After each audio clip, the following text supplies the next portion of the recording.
아파트 3곳을 선정해 평당 아파트 가격을 분석한 결과 2017년 5월 평당 2,138만 원이었던 서울 아파트 가격은 4년여 동안 1,665만 원, 78% 오른 것으로 나타났다고 분석했습니다.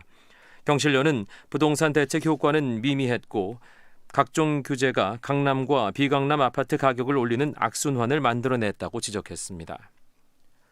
포스코 포항제철소에서 일하다 폐 섬유화증에 걸린 노동자에게 처음으로 산재가 인정된 것과 관련해 정의당이 포스코 노동자의 직업성 암에 대한 전수조사를 촉구했습니다. 정의당 조혜민 대변인은 논평을 통해 포스코에서 이루어지는 작업 가운데 코크스 공장에서 발암물질이 많이 발생하지만 현장 노동자들은 어떤 발암물질이 발생하는지 교육조차 받지 못해 아파도 원인을 알 길이 없다며 포스코 측에 직업성 암 전수조사와 작업환경 개선책을 마련하라고 촉구했습니다. 오늘 밤부터 따뜻한 남풍이 불면서 기온이 차차 오르겠다고 기상청은 예보했습니다. 내일 아침 기온은 중부 내륙과 전북 동부, 경북 북부 내륙에서 영하의 기온을 보이겠지만 낮 기온은 10도 이상 오르는 곳이 많겠다고 기상청은 전망했습니다. 일라디오 5시 뉴스 아나운서 이광용이었습니다. KBS 대한민국 중심 채널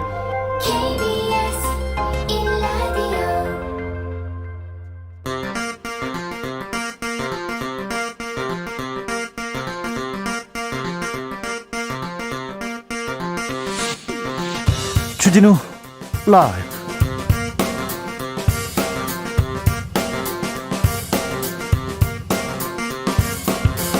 (2021년 3월 3일) 수요일입니다. 안녕하십니까, 주진우입니다. 윤석열 검찰총장이 연일 작심 발언을 이어가고 있습니다. 검찰 수사권 분리 법안에 대해서 직을 걸어 막을 수 있다면 100번이라도 막겠다고 얘기했죠. 법치 말살, 민주주의 퇴보라고 얘기하기도 했는데 오늘은 검찰 수사권을 박탈하면 부패가 판친다고 했습니다. 그러자 정세균 국무총리는 부적절하다, 자중하라고 옐로카드를 꺼냈습니다. 야당은 이것은 정권의 입법 독주의 저항이다, 오히려 발언을 안 하는 게 직무유기다라면서 응원하고 있는데요. 이슈 티키타카에서 논해보겠습니다. 일본군 위안부를 자발적 매춘부로 규정한 하버드대 램저 교수의 논문에 대해서 비판 계속되고 있습니다. 미국 캘리포니아에서는 한인단체가 램저 교수를 후원한 미쓰비시 불매운동을 시작했고요. 하버드대 한인 학생회는 사과를 촉구하고 나섰습니다. 그때 우리나라에서는, 우리 역사계에서는 모습이 안 보입니다. 이분밖에요. 호사카 교수가 있습니다. 직접 모셔서 이야기 들어보겠습니다. 코로나 시대 바이러스는 전 세계로 평등하게 퍼져나갔습니다. 반면 우리 생활은 곳곳에서 불평등이 떠올랐는데요. 인종의 불평등, 보건의 불평등, 교육의 불평등, 부의 불평등, 그리고 식량 양극화로 이어지는 건강 불평등 또한 중요한 문제로 떠올랐습니다. 코로나 시대 식량 위기, KBS 공사 창립 48주년 주진우 라이브 특별기획 도울의 왜에서 그 답을 만나보겠습니다. 나비처럼 날아 벌처럼 쏜다. 여기는 주진우 라이브입니다. 오늘도 자중차에 겸손하고 진정성 있게 여러분과 함께 하겠습니다. 봄입니다. 어디서 뭐 하면서 봄을 만나고 있습니까? 주진우 라이브 만나고 계십니까? 알려주세요. 오늘은 KBS 공사 창립 48주년 특집으로 도올 김용옥 선생님 모십니다. 삶에서 떠올랐던 많은 질문들 있지 않습니까? 이거 어려워요 하면 도올 선생님께 질문하십시오. 제가 다 물어보겠습니다. 헤어스타일에 대한 질문은 하지 말아주시고요. 목소리 왜 그러세요? 이런 질문도 안 되고요. 여자친구는 물어봐도 될 것 같아요. 예전에 제가 만났는데 피부가 뽀얀하게, 도올 선생님 피부가 뽀얀하게 좋은 거예요. 선생님 연애하세요 그랬더니 너무 좋아하시더라고요. 네, 알겠습니다. 샵 9730, 짧은 문자 50원, 긴 문자 100원, 콩으로 보내시면 무료입니다. 일로 도울 선생님한테 질문해 주시고요. 그리고 봄 소식, 그리고 어디에서 주진우 라이브 만나는지도 알려주세요. 그럼 주진우 라이브 시작하겠습니다.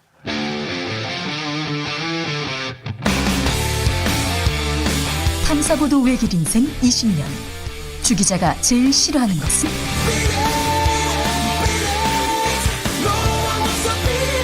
이 세상에서 비리와 부리가 사라지는 그날까지 오늘도 흔들림 없이 주진우 라이브와 함께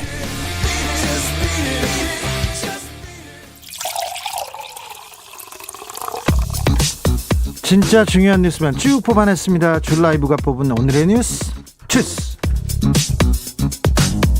정상근 기자 어서 오세요. 네, 안녕하십니까. 코로나 확진자 상황 좀 살펴볼까요? 네, 오늘 0시 기준 코로나19 신규 확진자 수는 444명이 나왔습니다. 또 늘었어요. 400명대예요. 네, 나흘 만에 400명대인데요. 역시 어제 이 동두천 집단 확진자 발견으로 확진자가 확 늘었습니다. 이 동두천 외에도 경기도 연천군 청산의 산업단지에서도 이 외국인 13명이 확진 판정을 받았고요. 경기도 파주시의 페인트 생산업체 그리고 가족 지인 모임 등을 통해서도 확진자가 계속 발생하고 있습니다. 외국인 노동자들의 피해 그리고 이 감염 상황 계속되는데 이분들 우리랑 같이 살고 있는 사람들인데요. 이렇게 굉장히 열악한 환경에서 일하는 거 굉장히 마음 아픕니다. 사장님들 그리고 지자체에서 좀 살펴봐야 될 것 같습니다. 집단 감염 챙겨야 되고요. 백신을 맞았어요. 맞았는데 맞은 후에 사망한 분이 있다고요. 네, 이 백신을 맞은 뒤에 사망을 한 것이지 백신 때문에 사망한 것인지는 아직 알 수 없습니다. 네. 이 남성, 그러니까 오늘 경기도 고양시의 한 요양병원에서 50대 환자가 이 코로나19 백신을 접종한 뒤에 사망을 했는데요. 이 남성은 심장질환, 뇌졸중 등의 복합 기저질환을 앓고 있던 환자로 어제 오전에 아스트라제네카 백신을 접종한 뒤에 어제 오후 한 차례 심장 발작 그리고 호흡곤란이 와서 응급처치를 받은 뒤 회복이 됐습니다. 기저질환이 조금 있었군요. 네, 그리고 오늘 오전에 다시 심장 발작이 나타나서 응급처치를 받았지만 끝내 사망을 했고요. 그리고 경기도 평택의 한 요양병원에 입원 중이던 63살 환자도 지난달 27일 아스트라제네카 백신을 접종한 뒤에 지난달 28일 전신통을 호소하면서 이상 반응을 보이다가 오늘 오전 10시 폐혈증 증세로 사망했습니다. 이 두 사망자에 대해서는 현재 방역당국이 정확한 사망 원인을 조사하기 위해 역학조사를 벌이기로 했습니다. 아직 백신과 사망의 정확한 역학관계는 나오지 않았어요. 백신 때문에 숨진지는 모릅니다. 그런데 이 백신 때문에 사망했다고 언론에서 속보 경쟁 이거 너무하더라고요. 위험 패닉 마구마구 쓰더라고요. 네, 오늘 이재갑 한림대 강남 성심병원 감염내과 교수가 자신의 페이스북에 이 포털 사이트에 올라온 관련 뉴스 제목 캡처 사진을 올렸는데요. 그러면서 이 쓰레기 같은 헤드라인들이라고 맹비난을 했습니다. 고향과 평택에서 백신 접종 후에 사망자가 발생했다라는 내용을 다룬 기사 제목이었는데 한국경제, 문화일보, 헬스조선 보도였습니다. 이 제목만 보면은 백신 접종 후 사망한 것으로 보이고요. 백신 때문에 사망한 것으로 보이죠. 제목 보면요. 네, 이 패닉에 빠졌다거나 불안감이 확대되고 있다라는 내용이었습니다. 너무 위험을 부추겨요. 네, 하지만 이 백신과의 인과관계가 아직 밝혀지지 않았기 때문에 이런 헤드라인은 지나치다라는 비판이 줄을 잇고 있는데요. 이 노르웨이에서도 이 화이자 백신을 접종한 이후 33명이 사망한 것으로 알려졌지만 모두 백신과는 인과관계가 없는 사망으로 드러났었습니다. 전문가들은 인과관계가 알려지기 전에 백신을 맞고 사망했다라는 식으로 의혹을 제기하거나 이 백신 접종 후 사망 사례가 생길 때마다 속보 형식으로 보도하는 행태는 백신의 신뢰도를 낮춘다면서 우려를 표하고 있습니다. 지난해 독감 백신으로 사망 얼마나 많이 나왔습니까? 네네. 얼마나 위험을 부추겼습니까? 그런데 인과관계 하나도 안 나왔지 않습니까? 참. 아스트라제네카 백신에 대해서 계속 위험성을 언론에서 조장했는데 사실 이제 접종을 시작했더니 백신 새치기 논란도 있었어요. 네, 그렇습니다. 경기도 동두천시에 소재한 모 요양병원에서 있었던 일인데요. 이 관리부장의 아내와 비상임 의사 등이 아스트라제네카 백신을 맞은 것으로 알려졌습니다. 이들은 요양병원 입원 입소자 또는 종사자가 아님에도 불구하고 부정하게 접종을 받았는데요. 네. 해당 요양병원은 접종한 가족들이 병원 종사자로 등록돼 있다 이렇게 해명을 했으나 이 방역당국은 이들이 감염병 예방법을 위반했다고 보고 형사고발하는 방안까지 검토 중입니다. 백신 접종 상황은 어떻습니까? 네, 백신 접종 상황 오늘 많이 백신 접종이 이루어졌습니다. 어제 하루만 63,644명이 접종을 해서 이 누적 접종자가 87,428명이 됐습니다. 윤석열 검찰총장이 오늘 대구 고검을 방문했어요. 그런데 그 고검 앞에서 기자들 앞에서 작정한 듯 발언을 쏟아냈습니다. 네, 취재진과 만난 자리에서 현재 여당이 추진하는 검찰 수사권에 대한 완전 박탈은 부패를 완전히 판치게 하는 부패 완판이다라고 재차 비난했습니다. 윤석열 총장은 이것은 헌법 정신에 크게 위배되는 것이다라면서 이 국가와 정부의 헌법상 책무를 져버리는 것이다 이렇게 주장을 했습니다. 그러면서 자신이 이런 주장을 하는 것은 국민을 보호하기 위한 것이다라고 주장했고요. 이 부정부패 대응은 적법 절차와 방어권 보장, 공판 중심주의라는 원칙에 따라야 하고 이 재판의 준비 과정인 수사와 법정에서 재판 활동이 유기적으로 일체돼야 가능하다라며 수사권과 기소권을 떨어뜨릴 수 없다라고 주장했습니다. 네. 다만 윤석열 총장은 중대범죄수사청 반대를 위해서 총장직을 사퇴할 용의가 있느냐라는 질문에는 지금은 그런 말씀을 드리기 어렵다라고 했고요. 정계 진출 가능성에 대해서도 이 자리에서 드릴 말씀이 아니라고 선을 그었습니다.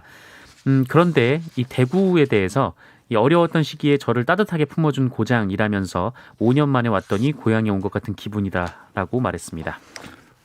대구 고검으로 박근혜 정부 때였죠? 정권 네네. 때 국정원 댓글 수사하다가 좌천됐을 때 대구 고검으로 갔었는데 5년 만에 왔으니까 고향 갔다. 이 자리에서는 드릴 말씀이 아니다. 어제 언론 인터뷰하고 오늘 청사 앞에서 메시지를 던졌습니다. 검찰총장보다는 야당 정치인 같았어요. 네네. 검사보다는 정치인 같았습니다. 자, 박범계 장관도 입장을 밝혔습니다. 네, 박범계 법무부 장관은 어제 검찰 구성원들의 걱정을 잘 알고 있고 다양한 의견을 들을 필요가 있다라고 한 데 이어서 오늘은 윤석열 총장의 검찰총장 권한 축소 제안에 대해 충분히 참고할 만한 여러 의견 중 하나다라고 밝혔습니다. 네. 네, 박범계 장관은 검찰 총수가 한 말씀이니 상당한 무게감을 갖고 참고해야 하지 않나 생각한다라면서 다만 총장께서 수사권 남용의 측면도 한번 고민해 주시면 좋겠다라고 밝혔습니다.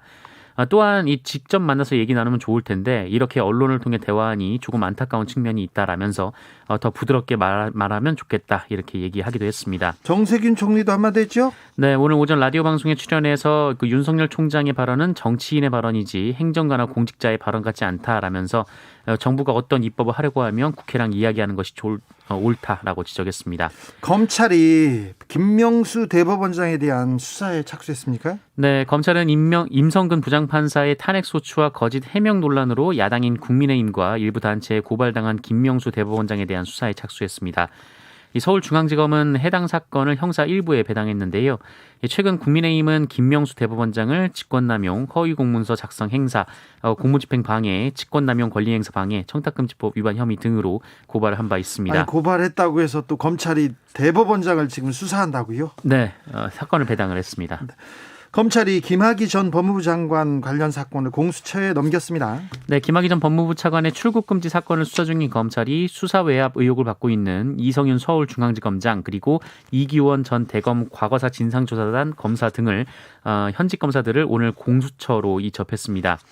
이 수원지검 수사팀은 이 공수처법에 따라서 관련된 사건 중 검사에 대한 사건을 공수처에 이첩했다라고 밝혔는데요. 이규원 검사는 불법적인 방법을 동원해 해외 도피를 시도한 김학의 전 법무부 차관을 출국 금지시켰다는 의혹을 받고 있고 이성윤 지검장은 대검 반부패 강력부장으로 재직하면서 이규원 검사에 대한 안양지청의 수사를 중단하도록 외압을 행사했다라는 의혹을 받고 있습니다. 공수처에서 이 사건을 1호 사건으로 다룰 수도 있습니다. 네, 1호 사건으로 다룰 수 있다는 좀 전망이 나오고 있는데요. 네. 앞서 김진욱 공수처장은 해당 사건이 검찰에서 이첩되면 사건을 묵히지 않겠다라는 입장을 밝힌 바가 있습니다. 대검찰청이 이문정 검사가 조사 중인 사건, 한명숙 전 국무총리 사건이죠. 네. 이 사건을 다른 검사한테 넘겼습니다. 네, 그렇습니다. 이 한명숙 전 총리 수사검사들이 한명숙 총리에게 돈을 건넸다고 주장한 한만호 씨가 재판 과정에서 돈을 주지 않았다라고 진술을 번복하자 이 한만호 씨와 함께 수감 중인 재소자들을 압박해서 한만호 씨가 거짓말을 했다 이렇게 증언을 시켰다는 의혹이 제기된 바 있습니다. 검사들이 그랬다는 거죠. 네, 이에 관련해서 이문정 검사가 감찰과에 간 이후 반년 가까이 수사 권한 없이 조사를 수행해 왔는데요. 그러다 최근 검찰 인사에서 서울중앙지검 검사로 겸임 발령을 받아서 수사권을 손에 쥐었고 곧바로 허위 증언 강요 사건을 정식 수사하겠다라고 보고했었습니다. 그랬는데 그런데 이 대검찰청은 먼저 법무부에 이문정 검사에게 수사권을 준 근거가 뭐냐라고 따져 물었고 이 법무부는 검찰청법에 근거한 대통령의 인사발령이라고 밝혔는데요. 그러자 어제 아예 이 해당 사건을 다른 검사에게 배정한 겁니다. 네. 이에 대해 이문정 검사는 안타깝고 한숨이 나오면서도 달리 어찌할 방도가 없어 답답하다라고 심경을 밝혔습니다. LH 직원들이요. 3기 신도시 땅을 먼저 사가지고 투기를 했다는 의혹이 있습니다. 문재인 대통령도 전수조사를 지시했습니다. 네, 이 강민서 청와대 대변인에 따르면 문재인 대통령은 오늘 한국토지주택공사 직원들의 광명, 시흥 신도시 투기 의혹과 관련해서 빈틈없는 조사 및 엄중한 대응을 지시했습니다.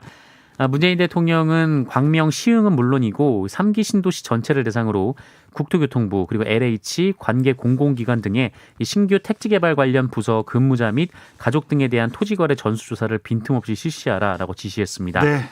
그리고 이 총리실이 지휘하되 국토부와 합동으로 충분한 인력을 투입해서 강도 높게 조사를 하라라고 했고요. 위법 사항이 확인되면 수사 의뢰 등 엄중 대응할 것을 지시했습니다. 네. 국토부, LH 관계 공공기관 다 전수조사하고 다 수사해야 됩니다.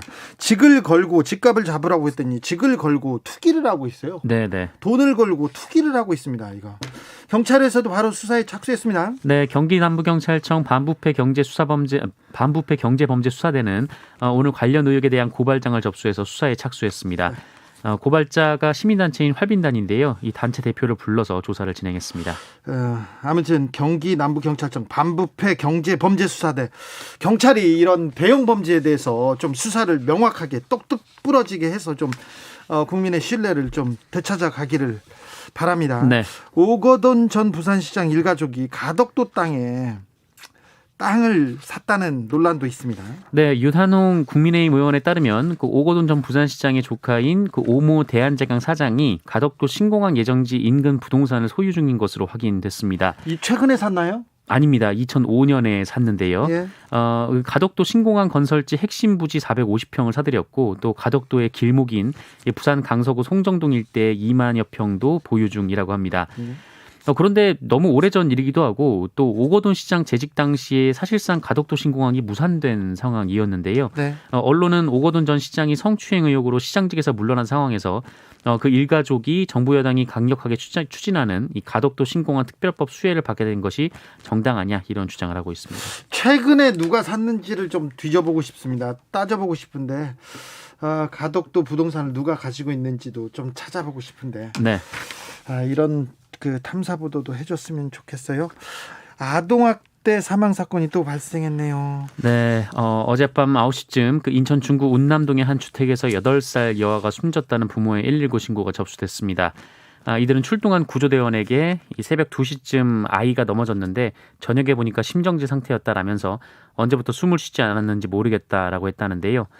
소방당국이 현장에 도착했을 때는 이미 숨진 상황이었고요. 함께 출동한 경찰이 아이의 얼굴과 팔, 등, 이 몸 여러 곳에서 멍자국을 발견하고 이 현장에 있던 아이 부부를 학대치사 혐의로 긴급 체포했습니다. 아이고. 그런데 아이의 존재를 이웃들이 아예 몰랐다라고 합니다. 그리고 아이의 잦은 결석을 의심한 학교 측이 가정 방문을 요청을 했는데 이 부모가 수차례 회피한 것으로 드러났습니다. 아이고, 마음이 아프네요. 음주운전자를 잡았습니다. 그랬더니 알고 보니까 이게 절도범이었어요? 네, 좀 황당한 사건이 있었는데요. 그 얼마 전 서울 강남의 한 헬스장에서 현금 1억 원이 든 금고를 도난당한 일이 있었습니다. 예. 그런데 이 절도 용의자인 30대 남성이 부산에서 술에 취한 채 난폭 운전을 하다가 붙잡히는 일이 있었는데요. 강남 도둑이 부산에서 잡혔네요. 네네. 지난달 28일 부산 해운대구에서 음주운전을 하다 경찰에 체포가 됐는데 이 지구대로 연행된 뒤에도 술에 취해서 기물을 집어 던지고 행패를 부렸다고 합니다. 예. 그리고 조사 도중에 본인이 방송국 PD다 이렇게 주장을 하는가 하면 뭐 금고, 뭐 형사, 뭐 이런 엉뚱한 단어들을 늘어놓았다라고 하는데요. 술 먹었나요? 마약범 아닌가요? 네, 일단 뭐 마약 사실은 확인되지 않고 일단 술이 만취된 상태였다라고 하는데 난동을 부리다가 이 갑자기 어딘가로 전화를 한 다음에 경찰에게 전화기를 넘겼는데 이 경찰이 이 전화를 받아 보니까 이 헬스장 1억 금고 절도 사건의 피해자인 헬스장 관장이었습니다. 네. 술 먹고 이제 자수하니 자수를 한 꼴이 됐는데요. 예. 경찰은 다른 일당과 훔친 금고 등의 위치를 추적하고 있습니다. 아이고, 네, 알겠습니다. 참, 네, 참. 재밌는 도둑이네요. 이 도둑 참. 잘 잡아서 여죄가 있을 거예요. 분명히. 네네. 여죄를 좀 캐야 된다고 생각합니다. 하버드대 학생회가 램지어 교수를 규탄하는 성명을 발표했습니다. 네, 위안부를 매춘부라고 주장한 램지어 교수를 비판하는 목소리가 하버드대 전체로 퍼져나가고 있습니다. 이번에는 하버드 학부생 모두를 대표하는 학생회가 램지어의 주장이 사실에 반한다라면서 규탄 결의안을 채택했습니다. 네. 7천여 명의 학부생을 대표하는 대의원들이 만장일치로 내린 결정이라고 하는데요. 이 하버드대 학생회가 만장일치로 결의안을 채택한 사례가 드물다라고 합니다. 그러게요. 학생회는 이 램지어 교수의 논문을 반사실적이라고 규정하고 법학과 역사학의 진실성을 약화시켰다라고 비판했습니다. 네. 또한 램지어 교수는 공식 사과를 하고 하버드대 총장과 로스쿨 학장도 입장을 밝히라라고 촉구했습니다. 네. 이 논문이 게재된 국제법 경제 리뷰 측도 논문의 결함을 인정해야 한다라고 강조하기도 했습니다. 네. 현재 해당 학술지는 추간을 보류한 채 여러 의견을 검토하고 있다는 입장을 고수하고 있습니다. 램지어 교수 말고도 그 전에도 망언이 많았는데 네네. 이번에는 하버드 학생회도 일어났습니다. 그리고 경제학자, 역사학자 전 세계에서 지금 램지어 교수를 규탄하고 있고요. 규탄하고 있습니다. 네, 잠시 후에 호사카 교수님한테 이 내용도 자세히 물어보겠습니다. 주스 정상근 기자 함께했습니다. 감사합니다. 고맙습니다. 7922님께서 안 듣고 싶은 뉴스, 불행한 어린이들 소식 뉴스요. 그렇습니다. 전할 때마다 가슴이 아픈데요. 그런데 또 언론에서 이런 뉴스를 또 전해야 판사님들도 엄중하게 처벌하고 이 아동 학대, 폭력 이런 것도 좀 줄어들지 않을까 생각하는데요. 네, 지적하신 부분이 어떤 부분인지 알겠습니다. 잘 새겨서 잘 전하겠습니다. 9817님께서 백신 부작용이 없기를 바라는 의료진입니다. 요양병원에서 실제로 접종 후에 발열, 몸살 앓는 어르신들 많아요 얘기합니다. 좀 각별히 좀 이 부분도 좀 챙겨야 될 것 같습니다. 그리고 지금 그 나이 드신 분들, 기저질환이 있는 분들 그 접종에 대해서는 굉장히 좀 관계당국에서 좀 살펴야 될 것 같습니다. 5439님께서는 경남 창원의 108번 기사입니다. 네, 오늘도 안전한 운전해 주세요. 올해도 작년에 이어 진해 군항제 취소됩니다. 주 기자님 알려주세요 했습니다. 아, 그렇습니까? 진해 군항제 취소된다고 합니다. 그러니 그쪽으로 오는 그 꽃구경 어렵습니다.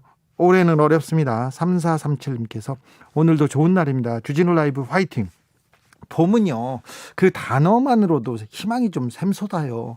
겨울 그 적막한 어둠과 고독, 외로움을 이기고 봄은 어느덧 성큼 우리 앞에 와 있구나. 차 안에서 라디오 들으며 집으로 가고 있어요. 오늘도 화이팅 얘기합니다. 감사합니다. 봄 소식. 교통정보센터 다녀오겠습니다. 오수미 씨. 네, 이 시각 교통정보입니다. 오후 5시를 넘으면서 정체가 부쩍 늘어났습니다. 먼저 서울 시내는 동부간선도로 의정부 방향으로 중랑교를 조금 못 가서 2차로에 추돌사고가 났는데요. 여파로 군자교부터 속도가 떨어져 사고 지점인 중랑교까지 정체입니다. 다시 월릉교를 지나 상계교까지도 밀리고 있습니다. 서부간선도로 양방향 다 차들이 많아졌습니다. 외곽 안양 쪽은 전 구간 이동하는데 40분 이상, 반대 성산대교 방향은 전 구간 30분은 예상되고 있습니다. 서해안고속도로 목포 쪽 서평택 분기점 부근 1차로에 화물차가 고장으로 정차해 있습니다. 지장을 받아 부근으로 잠시 속도가 떨어지고요. 반대 서울 방향으로는 바란부터 화성휴게소까지와 매송에서 용담터널, 또 일찍에서 금천까지 구간 천천히 지나갑니다. 지금까지 KBS 교통정보센터였습니다. 주진우 라이브.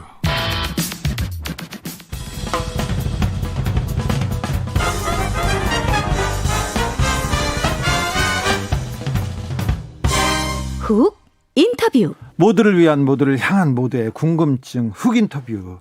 일본군 위안부 피해자를 자발적 매춘부라고 규정한 그런 논문을 쓴 마크 램지어 교수에 대한 비판 쏟아지고 있습니다. 램지어 논문을 게재할 학술지에서는 출간을 미루기도 했어요. 일본은 침묵하고 있고요. 우리나라에서 어떤 보수 사람들은 또 이 램지어 교수를 칭찬하고 있고요. 이런 가운데 램지어 교수 논문은 학문의 자유라는 탈을 쓴 인권 침해다, 이렇게 목소리를 내고 있는 분이 있습니다. 네, 우리 역사학계 지성입니다. 호사카 유지 세종대 교수 모셨습니다. 안녕하세요. 네, 안녕하십니까. 교수님, 네. 성명을 내셨어요. 성명서를 쓰게 된 이유가 뭡니까? 예, 사실 그 학계지 쪽에서요. 네. 2월 초에 네. 저에게 램지어 교수에 대한 그 네. 위견서를 보내달라, 네. 그런 요청이 왔습니다. 네. 그래서 2월 20일에 그것을 그 학계 쪽에 보냈습니다. 램지어 교수가 논문을 내는 그 학회요? 예, 그 학계지. 네. 가 그 세계의 여러 명 정도의 학자에 네. 그것을 요청했는데요. 네. 저도 거기에 포함돼가지고 세계 10명의 석학 중에 또 호사카 유지 교수가 들어가는군요. 예, 뭐 갑자기 자랑을 하시네요. 저는 네. 저는 세계 석학은 아니지만 네. 위안부 문제를 연구했기 때문에 그렇죠, 전문가죠. 예. 그리고 위안부의 그 자료집을 냈다라는 것이 네. 그 요새 좀 봤더니 미국 쪽에서도 그게 용어로 소개가 돼 있더라고요. 예. 그래서 그런 것을 보고 저에게 연락을 해 온 것 같습니다. 네. 네, 그거 2월 20일에 냈는데 갑자기 이것은 처음부터 학술 논문 형식으로 보냈기 때문에 네. 그것보다 좀 알기 쉬운 성명서 형식으로 만들어서 네. 많은 분들의 협조를 얻어서 내는 것이 더 좋은 것이 아닌가 그렇게 생각하여서 내는 것을 결정했습니다. 의견서에 뭐라고 쓰셨어요? 기본적으로 그 제가 논문에 쓴 내용을 네. 압축을 해서 네. 그 논문에 예를 들면 많이 보도가 됐지만 그 계약서 자체가 존재하지 않는다라든가 네. 일본 내에 매칭 계약서라는 게 일본 내에는 있었어요. 일본 내에는 있어요. 예. 근데 그것을 그냥 위안부 계약으로 완전히 둔갑시켰다라는 애. 위안부 계약에는 매춘무 계약이라는 게 없습니다. 네. 네네. 이러한 내용이라든가 기타 그런 것을 압축해서 다 썼습니다. 네. 네네. 램지어 교수 이전에도 이렇게 망언을 하는 사람들은 좀 있었어요. 네. 그런데 램지어 교수에 대해서는 유독 한국 언론도 그렇고 다른 국제사회에서도 그렇고 좀 비판의 목소리가 있는 것 같습니다. 무슨 차이가 있나요?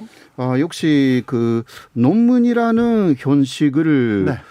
사용한 그 위안부 문제 부존이라는 것은 많이 없었습니다. 아, 그래요? 예, 지금까지는 그 책으로 내거나 네. 뭐 책은 검증이 필요 없지 않습니까? 네. 그리고 낼 어디서 수가 있고. 강연을 하거나. 예. 그런 것이 대부분이었고요. 네. 네, 그러나 램지오 교수는 대단히 그 조명한 저널 네. 학회지에 그것도 하버드대라는 그 이름을 네. 그 걸어 가지고 냈기 때문에 이제 세계적인 또 반발이 심했다. 그렇게 할 수가 있습니다. 램지어 교수가 하버드 로스쿨 교수 정도 되면 논문이 좀 부실하다는 걸 좀 이제는 알 텐데요. 뭐 처음부터 알고 있었겠죠. 처음부터 알고 있었을 거다. 네, 그러나 위안부에 관한 논문 자체가 국제 학계지에 많이 실리지는 않았습니다. 네. 그런 것이 하나의 막 그 사람은 그 금호이 좀 있다는 네. 식으로 생각한 것 같습니다. 2년 된 그 여러 가지 책이나 2년 된 그 크루들은 온토리가 굉장히 많습니다. 그래요? 예, 그리고 그 쪽에서 쓴 그러니까 책은 뭐 얼마든지 쓸 수가 있잖아요. 예. 그런 것으로 더 그 근거로 삼은 부분들이 굉장히 많습니다. 그래요? 예. 논문에 그 이렇게 뭐라고 해야 하나 논문의 품질로 따질 수 있는데 논문이 좀 형편없습니까? 네. 예, 그래서 사실 그 조명한 학회지에서 그 논문을 왜 통과시켰는지 예. 좀 의아하게 느낍니다. 예. 그러나 그 학계지가 pop하고 그 경제 학계지이기 때문에요. 역사 학계지가 아니기 때문에 네. 그러한 사태가 일어난 것이 아닌가. 예. 그러니까 심사하는 분들이 역사에 대해서 잘 모르고 예. 또 외국 분들이 위안부 문제를 잘 알고 있다고 할 수는 없습니다. 그렇죠. 논리적으로요. 네. 그래서 그러한 틈을 타서 이 논문이 나왔다. 네. 그렇게 볼 수가 있습니다. 하버드대 학생회에서 비판을 하는 성명을 네. 냈고요. 네. 국제적으로 그 역사학자, 네. 그다음에 경제학자 이런 사람들도 이거 잘못됐다 다 비판하기 시작했어요. 네. 근데 우리나라 역사학계는 왜 이렇게 조용합니까? 저는 잘 모르겠습니다. 그래요? 왜 그러는지. 호사카 유지 교수 말고 다른 목소리를 좀 본 적이 없어가지고요. 예. 저도 그거는 약간 왜 그러지? 그렇게 좀 의아하게. 좀 이상하죠. 좀 이상하더라고요. 너무 조용하다. 예. 그렇게 생각을 해요. 왜 그럴까요? 왜 그렇게 조용할까요? 교수님 어떻게 생각하십니까? 3월 12일에 네. 그 일본 그 위안부 연구회가 주관하는 일단 그 첫 번째 램지오에 대한 비판 그 학술 대회가 네. 예정되어 있습니다. 네, 그러나 굉장히 늦었죠. 그렇죠. 3월 12일 지금 얼마나 지났는데요. 예. 그러니까요. 먼저 말씀드릴 수가 있는 것은 준비가 잘 되어 있지 않다라는 부분들이 좀 있는 것 같아요. 네. 저는 금방 램지어의 논문 전체를 읽었거든요. 네. 예. 그 다음에 이것은 비판해야 된다라고 생각하고 있었더니 오히려 그쪽에서 네. 그 위견서 내달라고 왔기 네. 때문에 학교에서. 이게 그 기회가 된 거죠. 네. 그러니까 어떤 면에서는 그 국제적인 그 특히 연문학계지에 예. 우리나라 특히 인문사회 계열의 학자들이 많이 거기에 내는 게 많이 없어요. 그러니까 네. 한국말로 많이 씁니다. 예. 예. 이러한 부분으로 역시 그 준비가 잘 되어 있지 않기 때문에 시간이 굉장히 걸린다라는. 네. 준비가 네. 좀 부족하다. 그리고요, 심지어 학문의 자유를 허하라 이런 그 얘기를 했던 극우 인사들도 있어요. 편지도 쓰고요. 네네. 이런 극우 인사들은 어떻게 보세요? 그러니까 학문의 자유라는 것은 그 원론적인 이야기고요. 예. 아무리 학문의 자유가 있다 하더라도 그 논문 자체에 오류가 너무 많으면 네. 그 논문은 캔슬해야 되는 거거든요. 예. 그리고 심사 과정에서 탈락시켜야 되는 것입니다. 네. 이것은 한국에서도 계속 하고 있는 방법인데 그것이 이번에는 잘 작동하지 않았기 때문에 다시 재심사 해야 된다라는 그 목소리가 세계적으로 높았던 것이고요. 네. 그리고 그 극우 인사들 중에 여러 6명이 램지어를 취재하는 소면서를 또 그쪽에 미국에 보냈지 않습니까? 네, 그중 한 사람이 우리 세종대 앞에 나와가지고 네. 그 저를 한국에서 도나라라고 해서 제가 쓴 저번에 소개해 주신 그 신진일파 그것을 엄청나게 매도하고 제 책을 바르고 오줌까지 그 오줌 책 위에 살려고 했는데 경찰이 그거 제지를 했는데 그러한 사람들 중에 리더가 그 16명 쪽에 들어가 있다. 그 리더가 학문의 자유를 말할 자격이 있는가? 네. 그 리더가 누굽니까? 저는 말하고 싶지 않습니다. 그래도 얘기해 주세요. 호사카 토나라 이렇게 얘기했던 리더가 그렇게 누굽니까? 하면 저하고 그 사람이 같이 또 그 이름이 올라가는 거 저는 싫어합니다. 같이 올라가진 않고요. 예. 알겠습니다. 그러면요, 교수님, 예. 그 사람 누구예요? 김뭐뭐뭐. 김뭐뭐뭐. 김모. 아니요, 성은 중요하지 않고 이름만 알려주세요. 이름을 알려주세요. 예. 알겠습니다. 자, 교수님, 네. 위안부 문제를 왜곡하고 일본 문제를 왜곡하는 사람들이 많습니다. 그런데 네. 독일에서는 이렇게 나치를 옹호하거나 역사를 왜곡하면 감옥 가잖아요. 예. 그런데 위안부 문제 왜곡 금지법 이런 네네. 법이 국회에 나왔다가 지금 통과되지 않고 있어요. 예, 아직은 그러는데 이번에 그 소면서에 네. 양현자 국회의원이 그것을 네. 추진하고 있지 않습니까? 네. 그분도 제가 부탁을 해가지고 예. 그 이름을 올렸거든요. 네. 근데 소면서에는 그러한 그 위안부 문제를 그 왜곡하는 금지법 네. 그것을 제정해 달라 네. 그런 내용도 들어가 있고 예. 그게 한국 국회 의장님한테도 보냈습니다. 네. 네네. 한국이 역사에서 배우지 못하는 걸 보면 배우지 못하는 게 여기에서도 좀 보입니다. 좀 금지법, 왜곡 금지법이 있었으면 이런 그 허무맹랑한 거짓 주장은 없었을 텐데요. 네네. 이게 맞습니다. 사실관계도 다르고 이거는 인권 탄압이고 네네. 만행인데요. 예, 그러니까 독일은 역사 교육을 철저하게 했지 않습니까? 예. 그 일본하고 또 한국도 이런 부분들이 아주 부족하다라고 할 수가 있습니다. 일본도 부족하고 한국도 부족하고. 예, 일본은 훨씬 부족하고, 예. 네, 한국은 도로 부족하지만 네. 그래도 부족합니다. 네. 네. 3.1절에 대통령이 기념사가 있었습니다. 네네. 일본에 대한 메시지, 화해 네. 메시지를 좀 담고 있었는데요. 네. 어떻게 보셨어요? 상당히 그 긴 시간을 그 일본에 대한 메시지로 예. 할애하셨다. 예. 그렇게 좀 봤고요.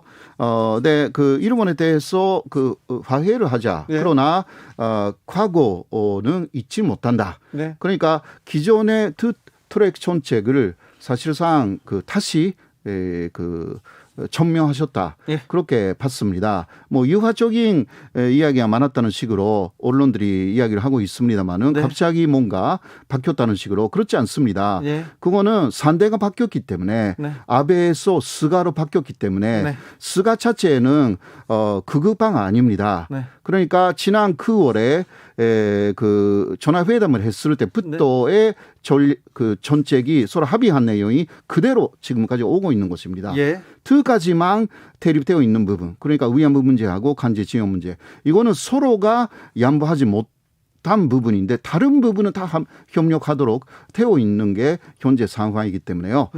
좀 더 정확하게 보도를 해야 된다고 생각합니다. 그렇습니까? 네. 일본에서는 어떤 반응 나오고 있습니까? 그 문재인 대통령의 네. 예, 김영삼. 메시지에 대해서는 네.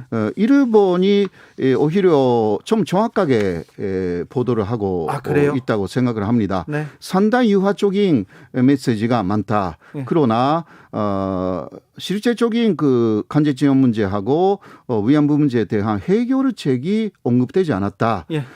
그러니까 이게 무슨 뜻이냐고 하면 결국은 콩을 일본은 한국에 있다. 근데 한국은 콩이 일본에 있다. 예. 그렇게 말하고 있는 것이다라는 해석입니다. 그렇습니까? 네. 도쿄올림픽은 어떻게 됩니까? 도쿄올림픽은 3월 25일에 성화 릴레이가 시작됩니다. 시작됩니까? 예, 그러면 그러니까 도쿄올림픽 개최한다는 거에 네, 그러나 최종적으로는 아마 5월에 네. 5월쯤에 결정될 것 같은데 그거는 팬데믹 상황이 어떻게 되느냐에 달려 있고요. 예. 그 일본은 끝까지 개최하겠다고 이야기를 하고 있는데 네. 그러나 마지막은 미국이 열쇠를 치고 있습니다. 네. 미국 쪽에서 안 하겠다고 하면 네. IOC도 거기에 다를 수밖에 없기 때문에 네. 미국의 팬데믹 상황이 어떻게 되느냐가 관건이라고 할 수가 있습니다. 네. 네. 지금 스가 총리는 좀 상황이 어떻습니까? 역시 그 계속 지지를 떨어졌고 그러나 일본의 확진자 숫자가 많이 적어졌습니다. 네. 그 8,000명 있었는데 요새는 그 1,000명에서 2,000명 정도 네. 사이에 있는데요. 그러니까 지지율이 조금 올라갔습니다. 그러나 네. 찬남의 피리가 또 터져가지고 네. 지금 그 촌리의 오르그르색이 아주 안 좁고 네. 촌리로 안 보인다. 일본 네. 사람들이 그렇게 말하고 있습니다. 스가 총리 장남 문제가 때문에 네, 네. 교수님이 성명서를 발표했습니다. 아주 중요한 메시지를 담았는데 하버드나 램지어 교수 쪽에서는 어떤 움직임이 있습니까? 그것보다 제가 그 지금 학계지 쪽에서 한 달이나 램지어에 대해서 또 우리 여름연 전도가 낸 반론이 있지 않습니까? 네. 거기에 대한 또 반론을 하는 기회를 한 달이나 줬어요. 예. 예. 그 사이에 아마도 극우 쪽에서 움직일 것이다. 극우가. 그 반론에 대해서 왜곡된 반론을 아마 제기할 것이 아닌가. 네. 좀 그것을 우려하고 있습니다. 자, 그 반론이 나오면 또 우리가 또 얘기하자고요. 가르쳐 주자고요. 네. 호사쿠 교수님은 주진 라이브 끝나고 KBS 열린 토론에서 또 토론 나누십니까? 네네. 네. 지금까지 호사카 유지 세종대 교수였습니다. 감사합니다. 감사합니다. 나비처럼 날아 벌처럼 쏜다. 주진우 라이브.